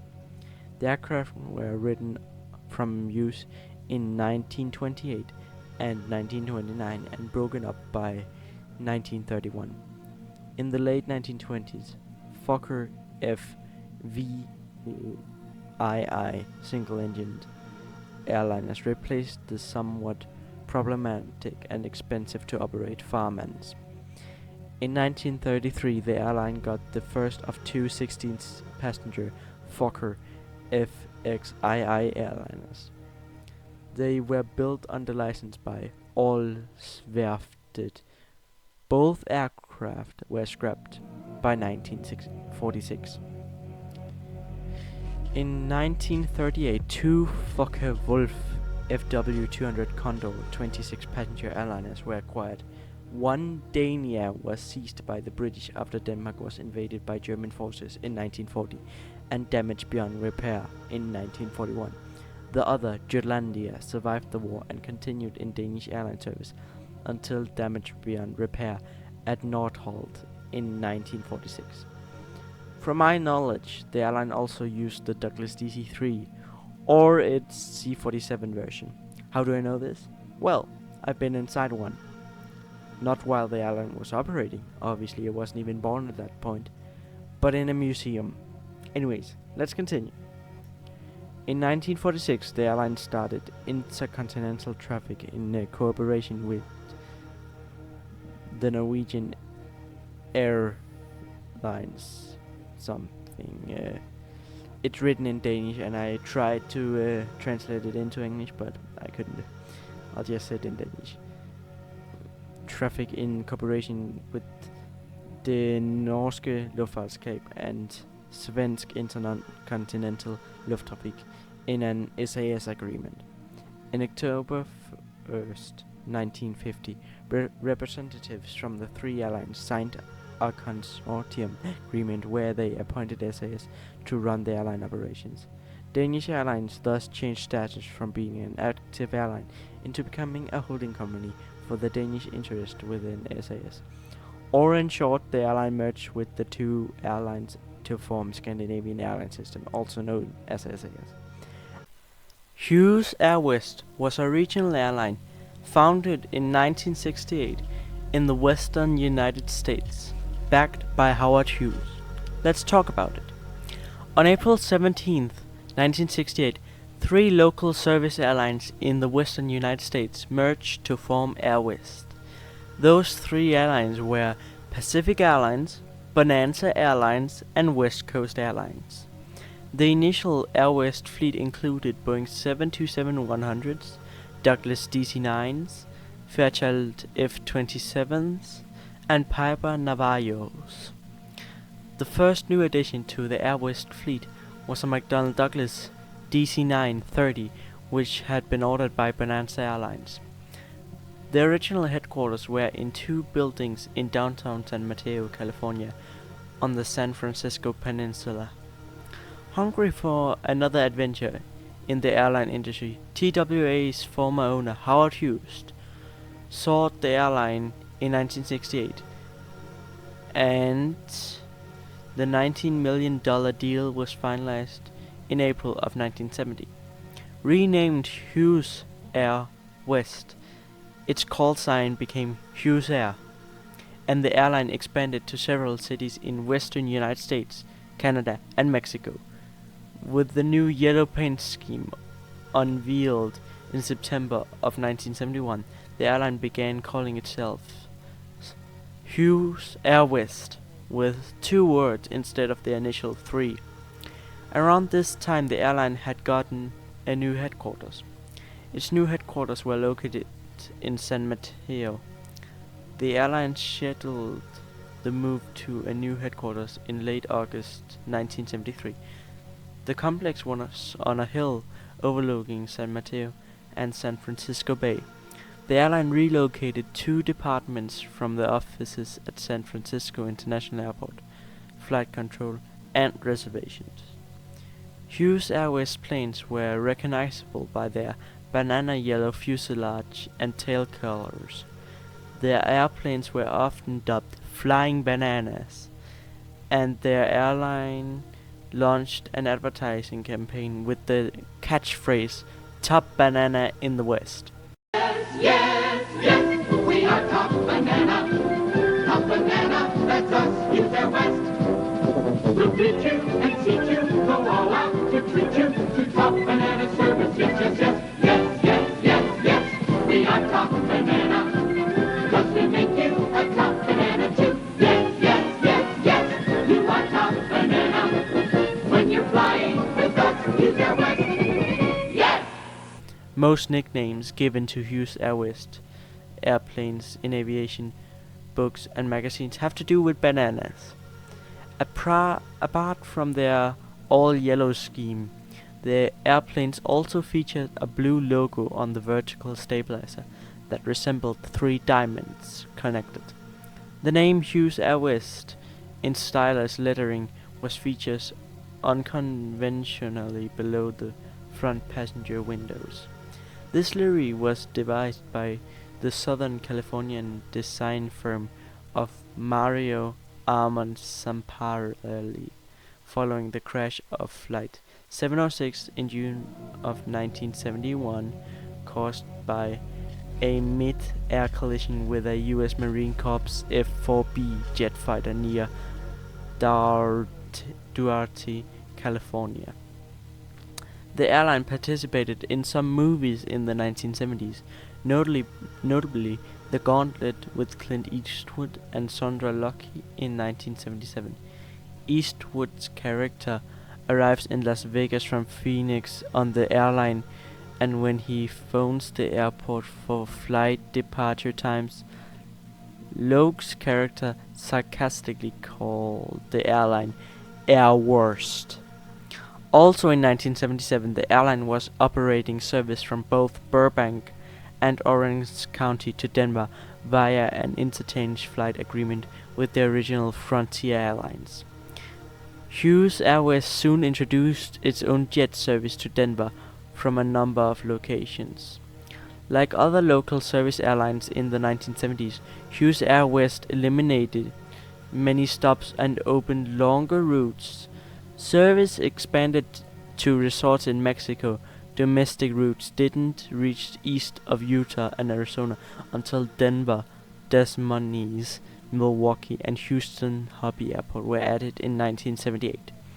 When it ended F-27 turboprop flights in 1979, Hughes Airways became an all-jet airline with 727-200s, DC-910s, and DC-930s. In September of 1979, the airline was grounded for 2 months by a walkout by their ticket agents, reservation handlers, and office employees who'd been without a contract for over a year. During 1979, several airlines showed interest in buying Hughes Airways, including Alaska and Albanian Airlines, which the latter soon becoming US Air. The strike was resolved in late October and flights resumed in November. 4 months later, they were the target of a buyout by Republic Airlines, which was finalized on October 1st, 1980 for $38.5 million. Minneapolis-based Republic had formed in July of 1979 via the merger of North Central Airlines and Southern Airways, the first under airline deregulation. Republic was acquired by Northwest Airlines in 1986, which merged into Delta Airlines in 2010. During the airline's existence, the airline operated these airplanes. And with the airline's existence, I mean Hughes Airwest. During Hughes Airwest existence, the airline operated 3 Boeing 727-193 aircraft, 11 Boeing 727-200 aircraft, 7 C-47A aircraft, 5 DC-914 aircraft, 12 DC-915 RC aircraft, 30 DC-930 aircraft, 2 DC-932 aircraft, 34 Fairchild F-27 aircraft, and 4 Piper PA-31 Navajo aircraft. Kulula.com, commonly referred to as Kulula, was a South African low-cost airline operating on major domestic routes from OR Tambo International Airport and Lanseria International Airport, both serving the city of Johannesburg. The airline's headquarters were located at Bonaero Park, Kempton Park, Ekurhuleni, Gauteng. The name Kulula comes from the Nguni languages of Zulu and Xhosa, meaning it's easy. Now I'm not sure if I said any of those terms right,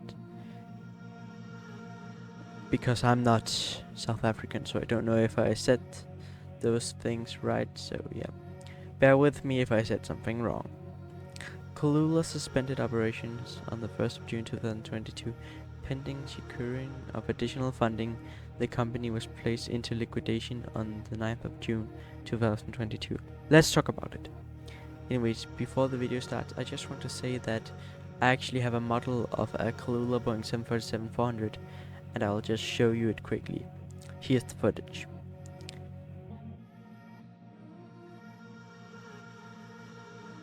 Kulula.com was established in July of 2001 and commenced operation as South Africa's first no-frills carrier in August of that year.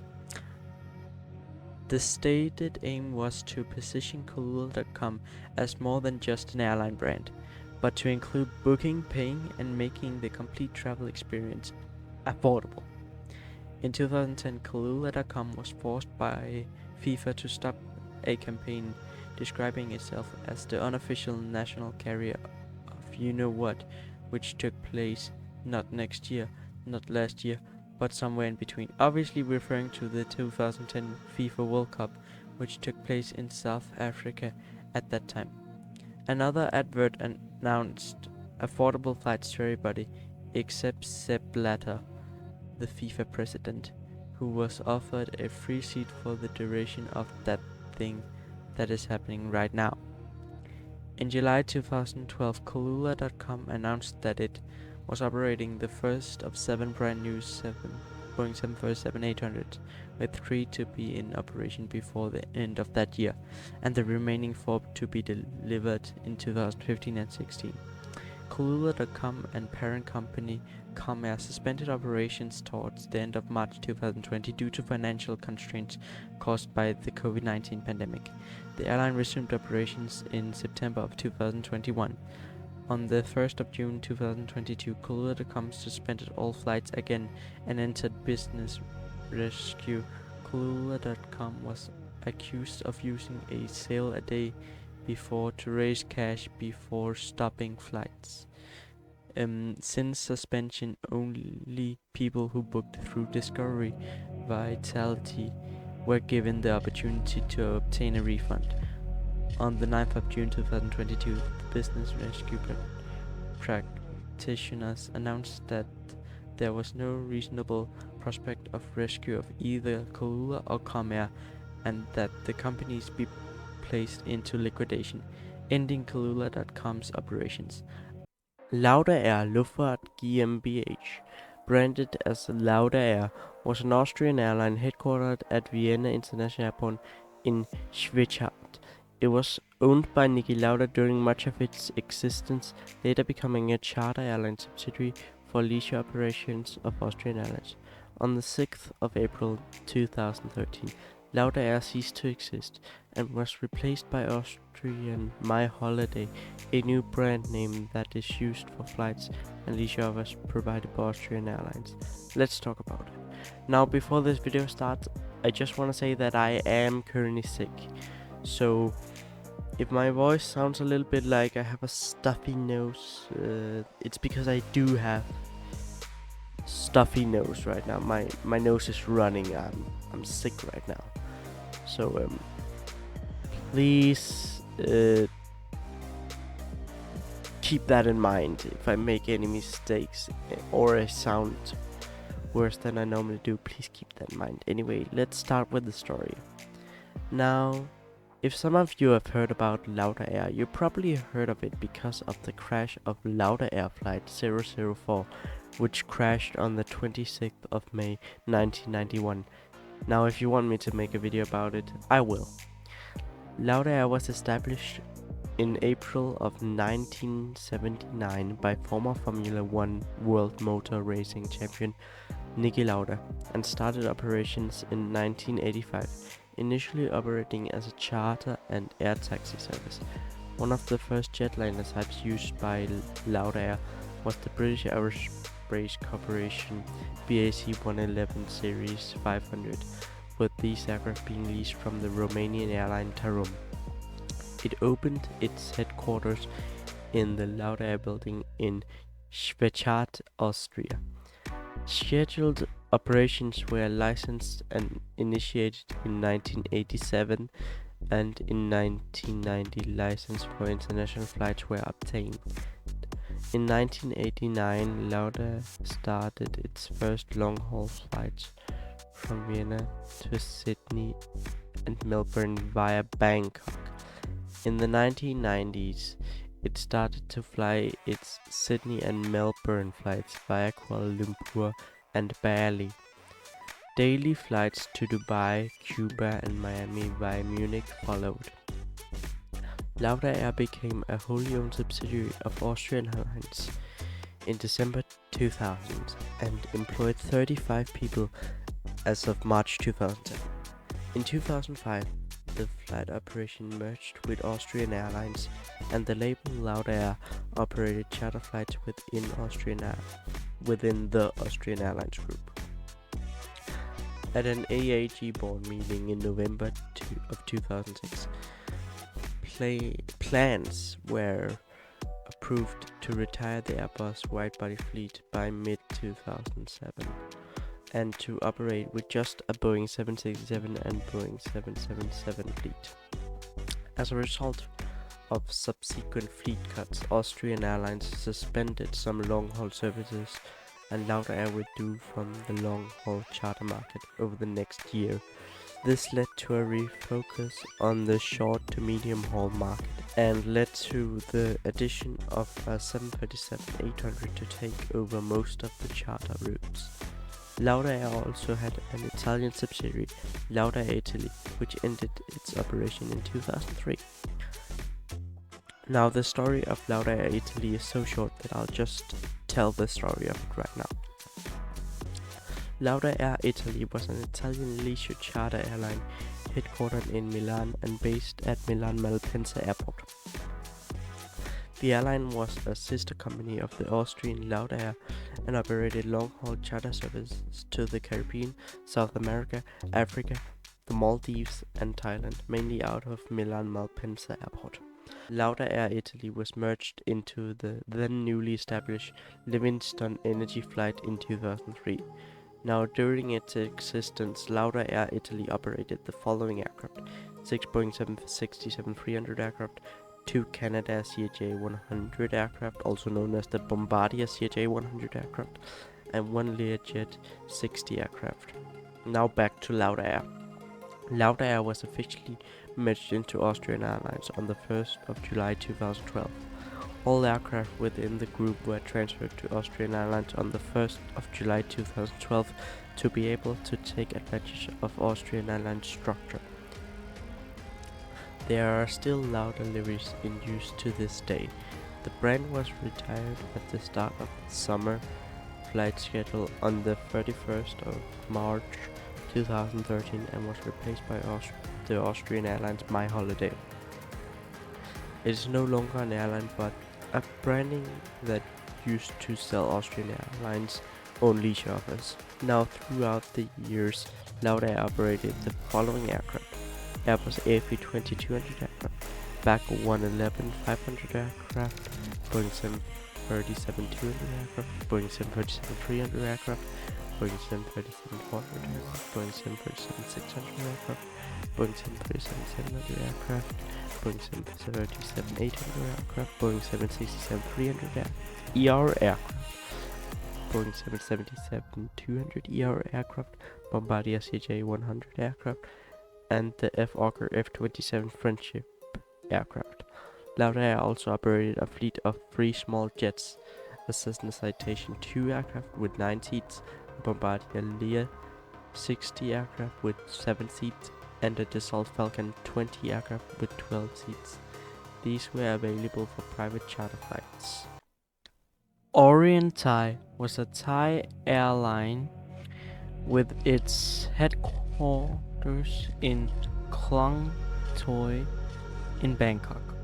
It operated charter and scheduled service in Southeast Asia and was based at Don Mueang International Airport. In October 9, 2018, the airline ceased all operations. Let's talk about it. Orient Thai Airlines and its now defunct wholly owned domestic carrier Want2Go Airlines are the only Thai airlines to bear a royal seal made possible by the owners Udam Thantiprakasonchai close relationship with the King of Thailand, based on Mr. Thantiprakasonchai's history of breaking traditional commercial barriers for Thailand. Prior to their current location, Orient Thai and its subsidiary Want2Go were headquarters in Don Mueang district in Bangkok. On 22nd July 2008, shortly after the crash of Want2Go Airlines Flight 269 in Phuket, which killed 98 people, and after the internet publication of legal excessive work hours and check ride fraud, Orient Thai and Want2Go were ordered to suspend service for 65 days. On the 22nd of September 2010, Orient Thai took delivery of its first Boeing 747-400 aircraft, previously registered as N548MD, and arrived at Orient Thai base as HSCTC. In November of 2005, Orient Thai Airways signed a contract with the Amadeus IT Group to be listed in global distribution system for the first time. In early May of 2016, the airline was sanctioned for the second time within a few weeks by the Civil Aviation Administration of China after violating regulations. In September of 2017, Orient Thai Airlines temporarily suspended all operations. In December of 2017, it resumed service after completing recertification with the Thai aviation authorities. By the end of July of 2018, Orient Thai Airlines suspended all operations and entered a restructuring process. The airline later ceased operations and filed for bankruptcy in October of 2018. On January 5th of 2021, Royal Gazette published an announcement declaring Orient Thai Airlines bankrupt and ordering the legal execution department to seize its remaining assets, to pay its debtors, and the founder of the airline dies 2 weeks later at age 66. Before the airline suspended all operations, the Orient Thai Airlines fleet consisted of the following aircraft: 4 Boeing 737-300 aircraft, 2 Boeing 737-400 aircraft, 3 Boeing 747-400 aircraft, and 5 Boeing 767-300 aircraft. SilkAir Singapore Private Limited, operating as SilkAir, was a Singaporean airline with its head office in Changi in Singapore. It was a wholly owned subsidiary of Singapore Airlines, and in 2017 operated scheduled passenger service from Singapore to 54 cities in Southeast Asia, the Indian subcontinent, East Asia, and Northern Australia. As the regional wing of Singapore Airlines, it served the short to medium haul destinations in the Singapore Airlines Group network. By the end of 2021, SilkAir ceased operations with all flights transferred to its parent company Singapore Airlines or its low-cost affiliate Scoot. Let's talk about it. The airline had its roots as a regional air charter company as Tradewings Charters formed in 1975, serving leisure destinations using planes predominantly leased from parent airline Singapore Airlines. Scheduled services were introduced as Tradewings Airlines on the 21st of February 1989, when it leased McDonnell Douglas MD-87 airplanes for service to 5 destinations: Pattaya, Phuket, Hat Yai, and Kuntan from Singapore's Changi Airport, and Tioman from Singapore's Seletar Airport. As the carrier matured, regional business destinations such as Jakarta, Phnom Penh, and Yangon were added to its network, thereby broadening the airline's appeal beyond the holidaymaker to include the business traveler. A major marketing overhaul was started in 1991, culminating on the 1st of April 1992 by giving the airline its present name and logo as a new corporate identity. The rebranded airline utilized up to 6 of the new Boeing 737-300s introduced just a year earlier. The mid-1990s saw 2 Airbus A310-200 aircraft in use, and the expansion of services to India as well as mainland China. It was the first Asian carrier to offer handheld portable video on-demand in-flight entertainment in the form of the DigiPlayer 5500, available on flights to selected countries. On the 10th of April 2015, SilkAir launched a new collection of uniforms, the 4th uniform change in over 26 years.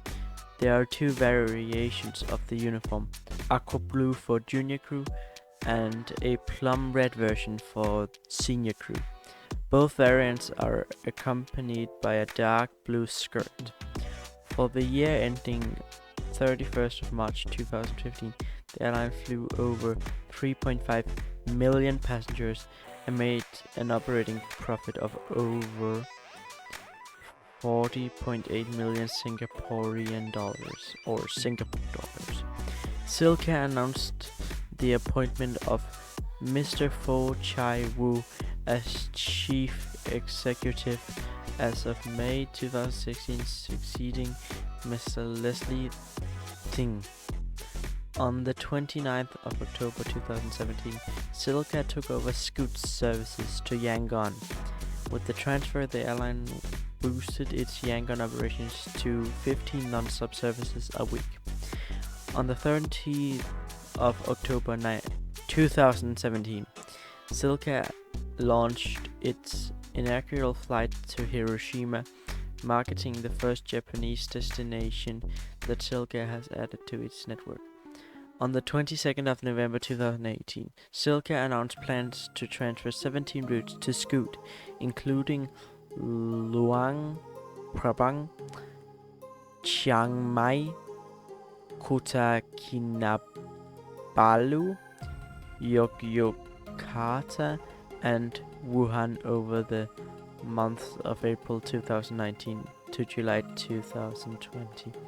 Ahead of its merger with Singapore Airlines in the late 2020 or early 2021.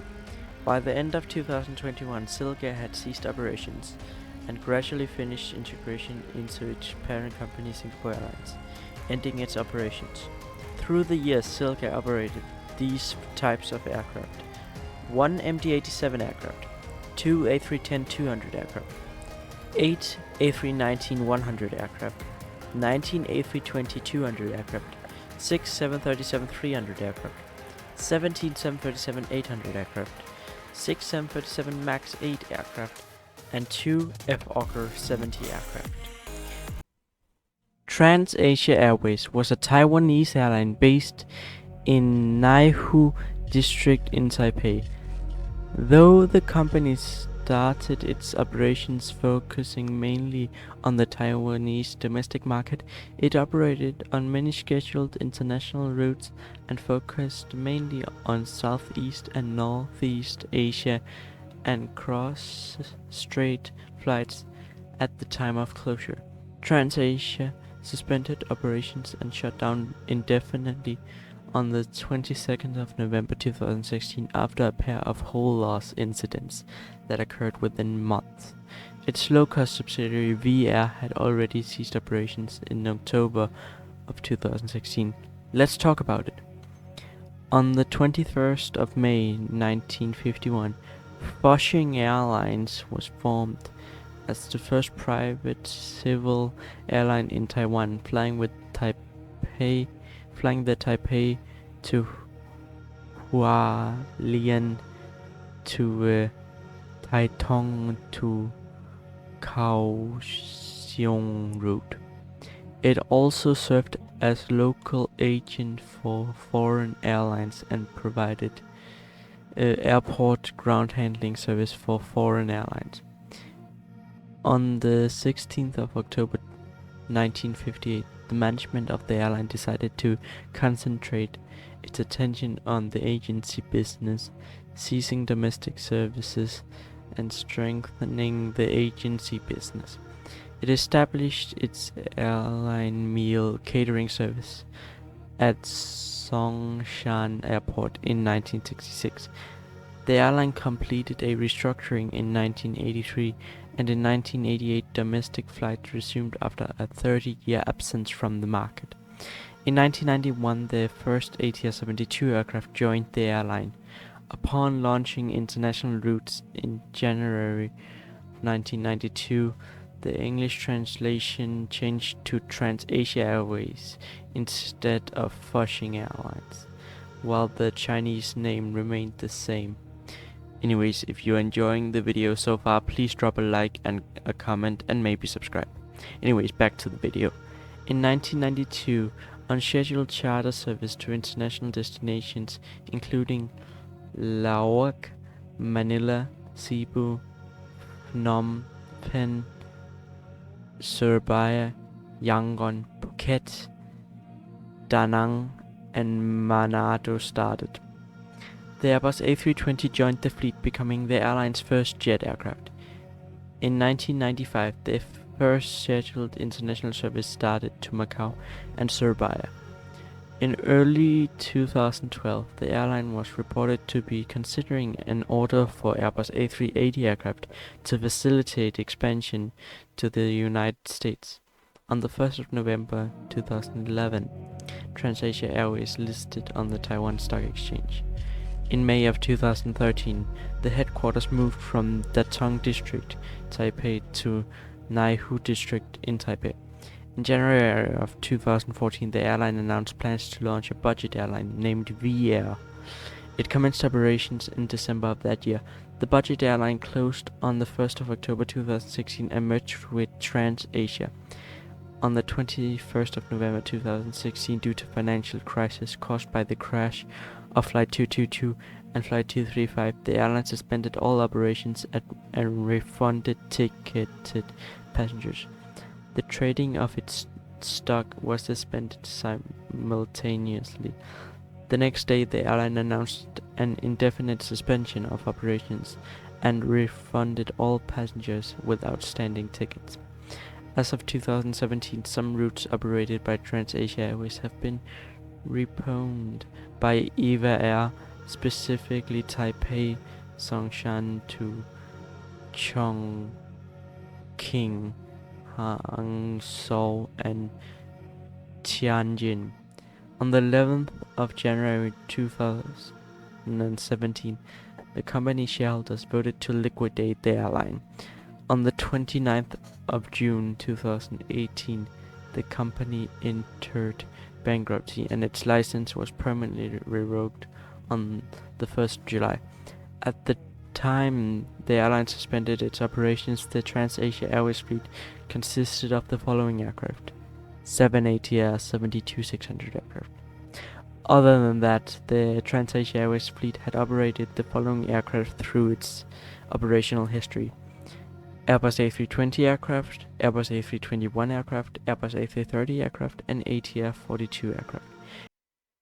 West Caribbean Airways was a commercial airline founded in December of 1998 with its headquarters at Olaya Herrera Airport in Medellin, Colombia, after moving there from San Andreas Island in 2001. It began operating in November of 1999 and ceased operations in September of 2005. Let's talk about it. The company was founded on December 29th, 1998 by Colombian businessman Hassan Tania and began operations in November 13th, 1999. Originally based in San Andreas, it began operations as a charter airline with 4 LET L410 turbojets that served San Andreas and Providencia Island as the first destinations.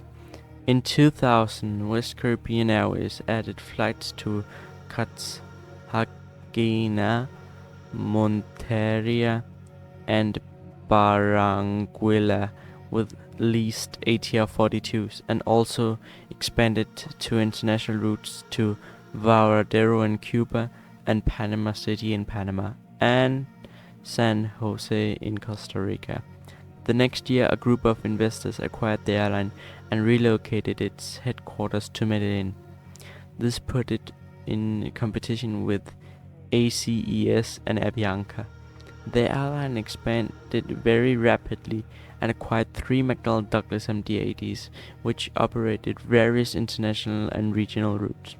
By 2005, serious financial and procedural problems were evident at West Caribbean Airways. It posted a $6 million loss in 2004. Anyways, if you're enjoying the video so far, please drop a like and a comment and maybe subscribe. Anyways, back to the video. In January, the airline was fined $45,000 by Colombia's Civil Aeronautics Government Agency, or UAEAC, for 14 safety violations, including lack of training for pilots flying too many flight hours, and flight data not being properly logged. A few months later, in March of 2005, Flight 9955 brought further scrutiny by UAEAC. Due to its 2004 losses, the Civil Aviation Authority began close monitoring of West Caribbean Airways' finances in May, though it was stated that the airline was fulfilling its commitments. On August 16th of 2005, Flight 708 crashed in Venezuela. By the time of this accident, West Caribbean Airways had only 4 aircraft left in its fleet: a lead L410, 2 undergoing maintenance, and the aircraft destroyed in Flight 708. West Caribbean Airways was grounded by the UAEAC late in the day on August 17th. The end of operations occurred in September of 2005, when the airline could no longer sustain operations. A month later, crew members indicated to passengers that the airline would remain on the ground due to the poor economic conditions, that it did not have the ability to meet its financial obligations, ending the airline's operations. Cimber Air was a Danish airline headquartered in Singapore and based at Copenhagen Airport. It flew exclusively for Scandinavian Airlines on a wet lease contract. Cimber has been owned by CityJet since early 2017 and was previously a subsidiary of SAS. Let's talk about it. Now, when I made the video about Cimber Sterling, I did not expect to make another video about it until I learned that Cimber Sterling technically still operated under the Cimber brand. When I learned that, I felt like the video was not done. I felt like there was something missing. So now I'm making this video to complete this story about Cimber and Cimber Sterling. Now, if you have not seen the video I made about Cimber Sterling, I would advise watching it. You don't need to, but if you want to understand this story fully, you might need to watch it, but it's up to you. So now comes the video. Cimber Sterling went bankrupt on the 3rd of May 2012. At that point, the airline had been flying to up to 30 destinations daily, primarily in Northern and Eastern Europe from Copenhagen Airport, on behalf of Scandinavian Airlines, with 4 Bombardier CRJ 700 aircraft. This arrangement was extended by the curator law firm Kromann Reumert to the 16th of May, as it was profitable. On the 16th of May, it was announced that several parts of Cimber Sterling had been sold, including the ACMI contract, also known as the wet lease agreement that I talked about in the start of this video, including the wet lease contract with Scandinavian Airlines. The buyers of the contract were former key people of Cimber Sterling: Jørgen Nielsen, son of the Cimber Air founder Ingolf Nielsen, the former juridical director Alex Dygaard, and the former CEO of the airline Jakob Krogsgaard. The deal included 114 employees who would continue as part of Cimber AS. At the same time, Scandinavian Airlines and Cimber AS signed an extension of the agreement, valid till the summer of 2014. Cimber had no plans of flying under its own name, but would only operate for other airlines. Cimber began with a share capital of 600,000 krona, that is a little under $100,000. In September of 2014, Cimber announced the shutdown of its operations by March of 2015, as Scandinavian Airlines, as their single customer, did not intend to renew their contracts. But in December of 2014, Scandinavian Airlines announced that it had entered into an agreement to acquire all of Cimber for 20 million kroner, that is around $3.3 million. Scandinavian Airlines planned to transfer 12 CRJ900 aircraft to Cimber to operate from Copenhagen Airport and to continue with Cimber's previous plans to retire its ATR-72 and CRJ200 aircraft. In January of 2017, SAS reached an agreement with CityJet, whereby CityJet bought Cimber and would continue to operate flights on behalf of SAS. Cimber was merged into CityJet in 2018, ending its 6 years of operation. Turan Airlines is an airline based in Krasnoyarsk in Russia. Now, before this video begins, I'm just gonna say a few quick things. 1. This is the first video I'm making about an airline that hasn't ceased operation yet. This airline is very much still operating. Now, the other thing I want to say is that I'm working on the Pan Am video, and this is just a filler so I can get a video out on Sunday, because I'm working on the Pan Am video still. But anyway, established in 1997 as a subsidiary of Yeniseiski Meridian Airlines, it became independent in 2001. It operates regional scheduled and charter service in Siberian Federal District. In 2015, Turan Airlines received the fleet of Katagavia, which is what is now known as Azure Air, and that is also how I stumbled across this. In 2017, Turan Airlines operated 8,743 flights, and transported 256,835 passengers. The Turan Airlines fleet includes the following aircraft as of July 2019: 6 Antonov AN-24RV aircraft, 2 Tupolev Tu-134A aircraft, and 13 Yakolev Yak-42 aircraft, and 15 helicopters of the Mi-9, 8, 17, 9, 19, 171 and 172 variants. Now that is done, I just want to say a few things about the Pan Am video that I'm working about. It is probably going to be around 40 minutes long, which is extremely long, so that's why I'm uploading it in parts, so that if you don't have that much time, you can just watch one part at a time.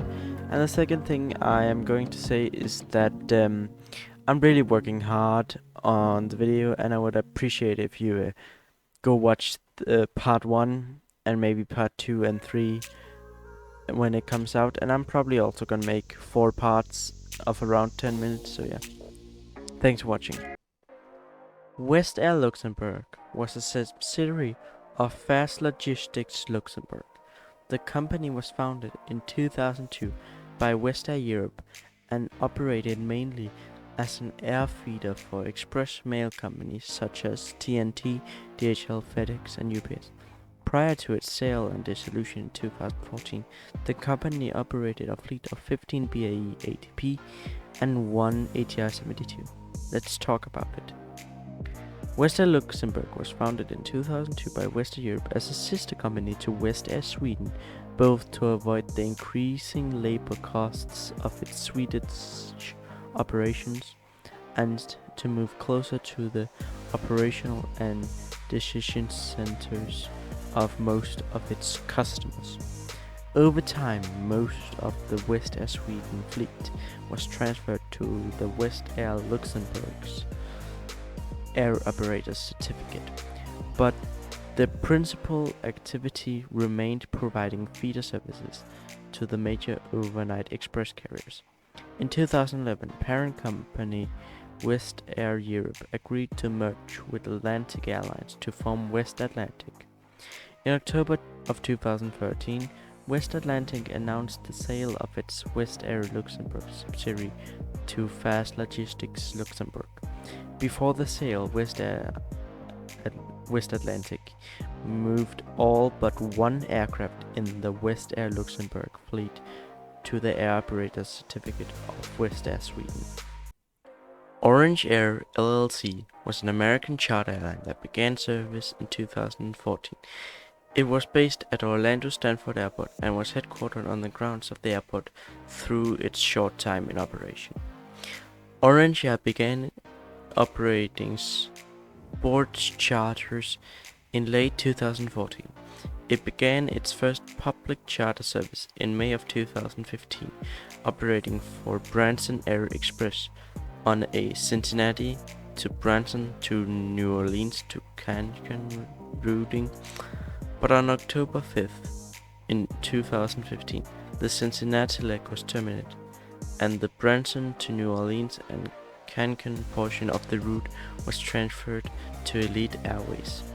Orange announced on October 15th of 2015 that it would be adding the Boeing 747-800 to start replacing their MD-80s and also to add more seats.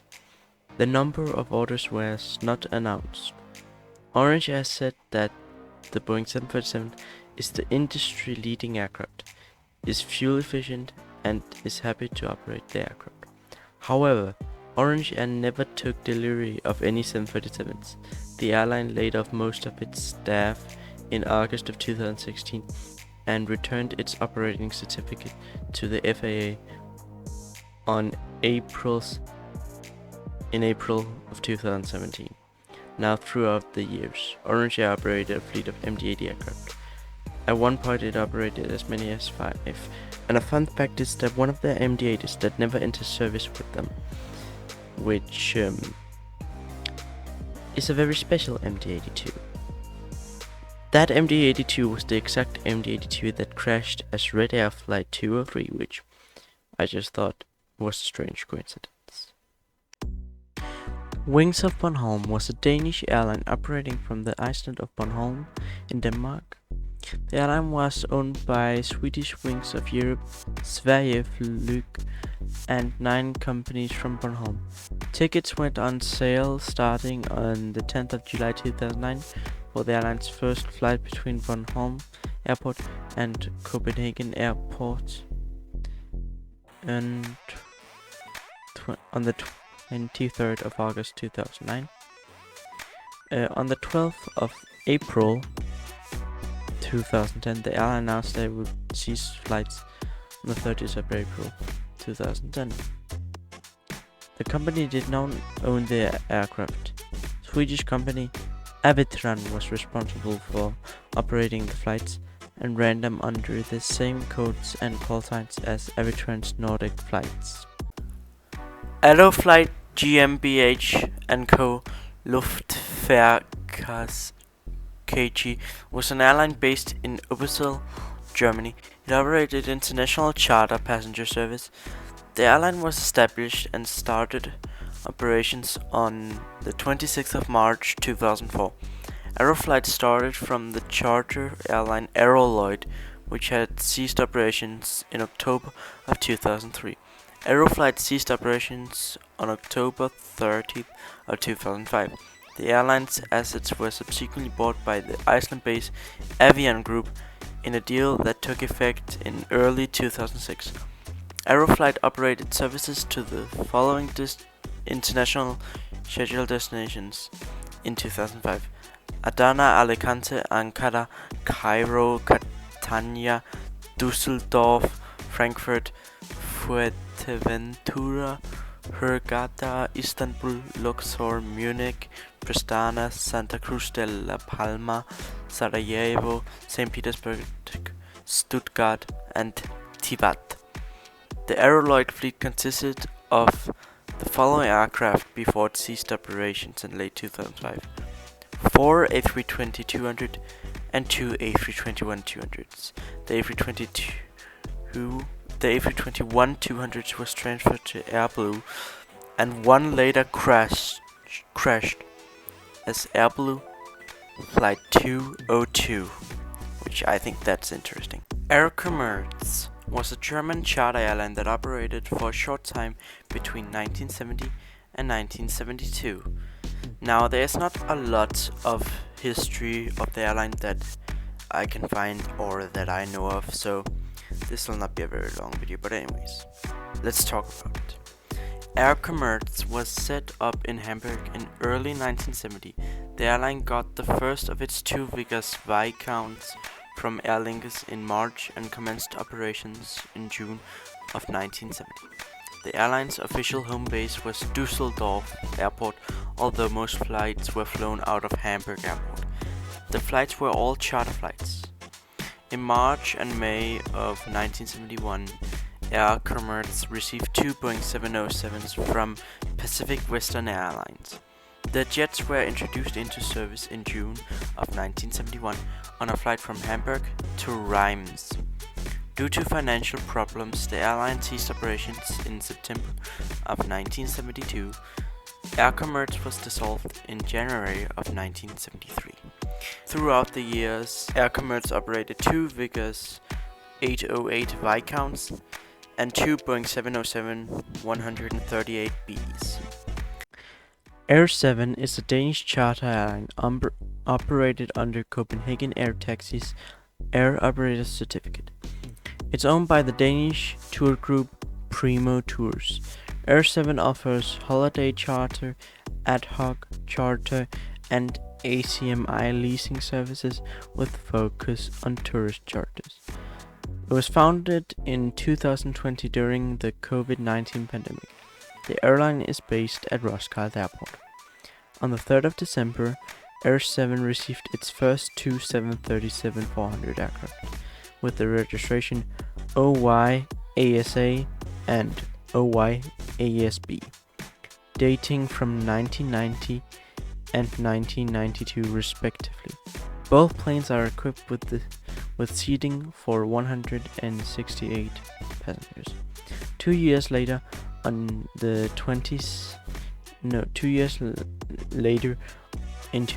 December of 2022, Air 7 acquired their first 737-800, registered OYASD, in an effort to replace the older 737-400 models, leased from the Air Lease Corporation. OYASD was previously stored at one direct airbase before being delivered to Air 7. OYASD had previously been owned by Norwegian National and Ukraine International Airlines. As a virtual airline, Air 7 outsources most of its functions and operations to third-party providers by operating charter flights and leasing planes for individual flights rather than establishing scheduled routes.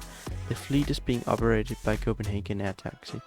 Air 7's fleet consists of 3 aircraft as of May 2024. 3 Boeing 737-800s with the registrations OYASD, OYASE, and OYASF. All of these planes are equipped with 186 seats. Air 7's past fleet, The Air 7 fleet's average age is 15 years of age as of May 2024. Air 7's past fleets includes 3 Boeing 737-400s with seats for 168 passengers. The registration of these aircraft is OYASA, OYASB, and OYASC. Atlantis was a German charter airline based at Frankfurt Airport. The airline was established in 1966 as Nordseeflug Sylter Lufttransport and started seasonal scheduled service the same year with a Douglas DC-3 from Hamburg to Westerland. In 1968 it was renamed to Atlantis and received a permit from the Civil Aeronautics Board to operate transatlantic inclusive tour flights to the United States with the Douglas DC-8. Atlantis also operated affinity group charter flights and charter flights to destinations in the Mediterranean with the McDonnell Douglas DC-9. Despite the airline's cooperation with several tour operators, it ceased operations on the 19th of October 1972 due to an uncertain financial perspective. Throughout the years, Atlantis operated the following aircraft: 1 Douglas DC-3, 1 Douglas DC-7, 5 Douglas DC-8s, and 3 Douglas DC-9s.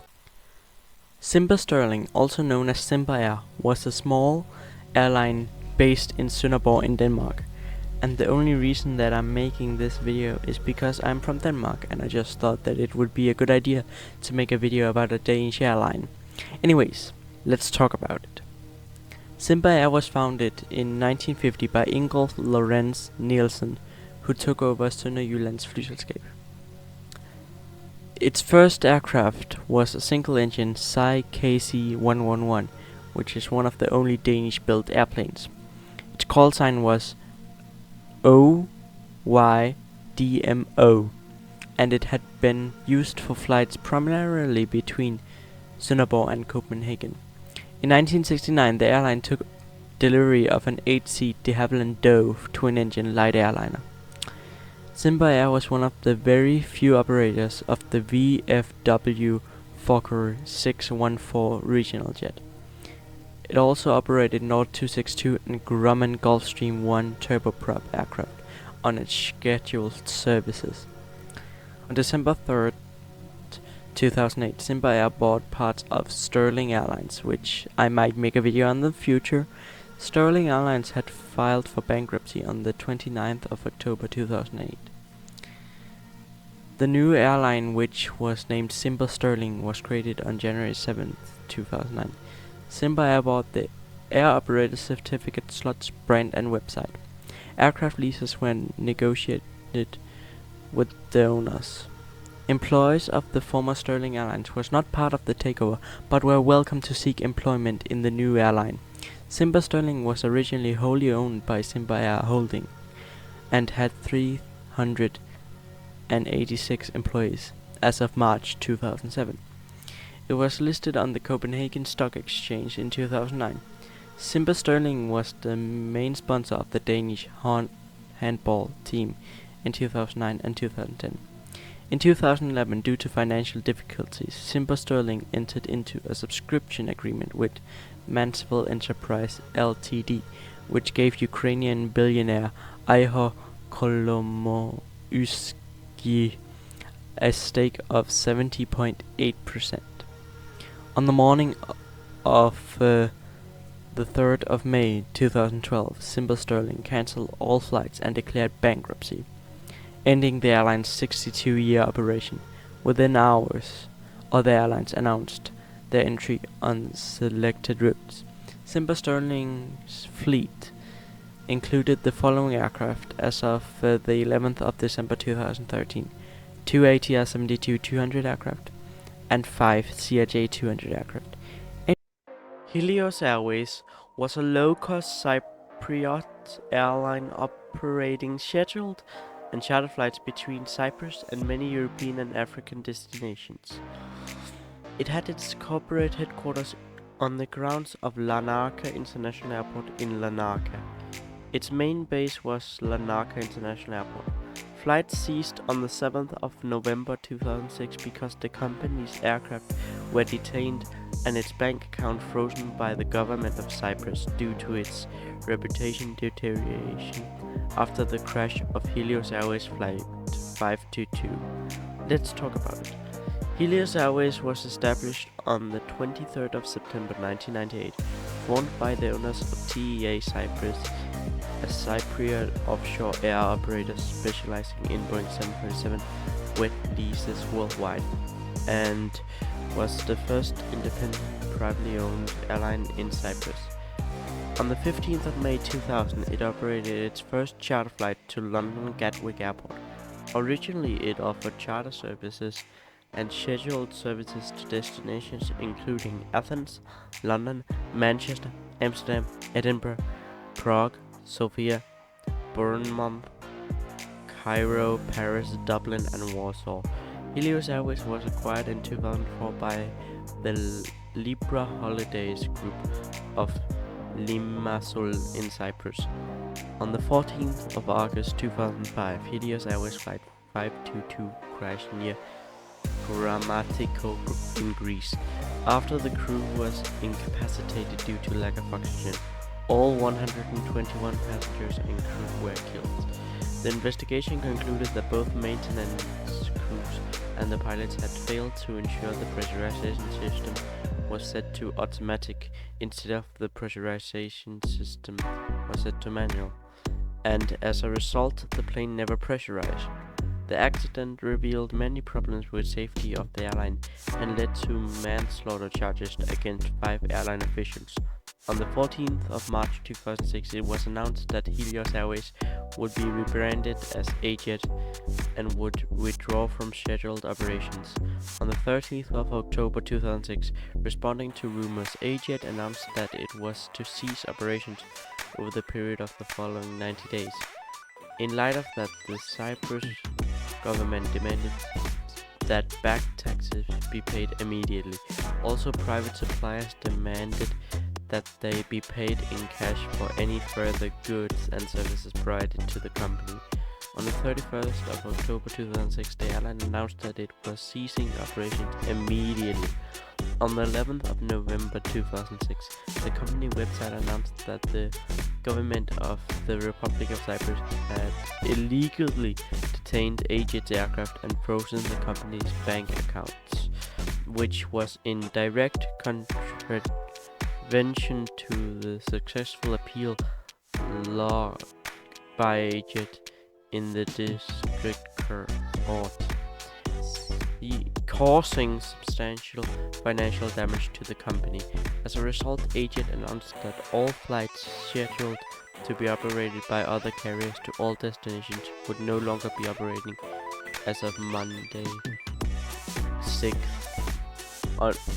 on the 6th of November 2006, and that passengers would therefore have to make their own arrangements. All AJet flights were suspended from the 1st of November 2006, and the majority of its scheduled were taken over by the charter carrier XL Airways UK, which itself went out of business in September of 2008. According to the owners, Libra Holidays, the decision to cease operations was due to poor financial results and pressure from creditors. When the airline ceased operating, the fleet consisted of only one type of aircraft, the beautiful Boeing 747-800, which at the time of closure the airline had 3 of. 5 Bravo Delta Bravo Hotel, which was sold to XL Airways, 5 Bravo Delta Bravo India, which was sold to Sun Express, and I could not get the registration of the last one. They also operate a few other aircraft before they were either sold, given back to their leasers, or crashed. 5 Bravo Delta Bravo Golf is 737-400, which was their first aircraft, which made the first flight to London on the 15th of May 2000. It was sold to Albanian Airlines only a year later. 5 Bravo Delta Bravo Yankee, a 747-300, which was the one that crashed as Helios Airways Flight 522. And then there was Foxtrot Oscar Kilo Romeo Mike, which was a leased A320-211 leased from Menajet. And lastly, Sierra Uniform Lima Bravo Foxtrot, which was a leased A319-111 leased from Lotus Air. Both of these were returned to their owners. South Pacific Island Airways, or SPIA, was an airline operating flights in the Pacific, including American Samoa and Hawaii, with service to the west coast of US and Canada, as well as to Alaska, New Zealand, Guam, and Tahiti from 1973 to 1987. The Federal Aviation Administration, or FAA, grounded the carrier in 1984. when it almost flew a charter flight into the airspace of the Soviet Union. SPIA was allowed to continue operations after some management changes were made at the airline, but was grounded again in 1984 due to some allegedly questionable dealings involving the engine hush kits for its Boeing 707 jetliners. South Pacific continued to operate limited service until it ceased all service in 1987. Now, during its life, the airline operated one Brit-Normand BN2 Islander, 3 de Havilland Canada-6 Twin Otters, and 4 Boeing 707s. Air Bremen was an airline founded in 1988 by the businessman Augustin J. Boots, which flew flights to Vienna, London, Copenhagen, Brussels, and Paris. The airline had a fleet of Saab 340s, but never really got off the ground. Let's talk about it. The airline was founded on the 6th of November 1988 by the aviation businessman Augustinus J. A. Boots. Also involved, among others, were the Hanseatische Industrie Beteiligungen GmbH, also known as HEBEG, of the state of Bremen, which owned 42% of the shares, as well as 2 shipping lines and an insurance company. Flyer operations began on the 28th of March 1989 with the help of 2 leased Saab 340s.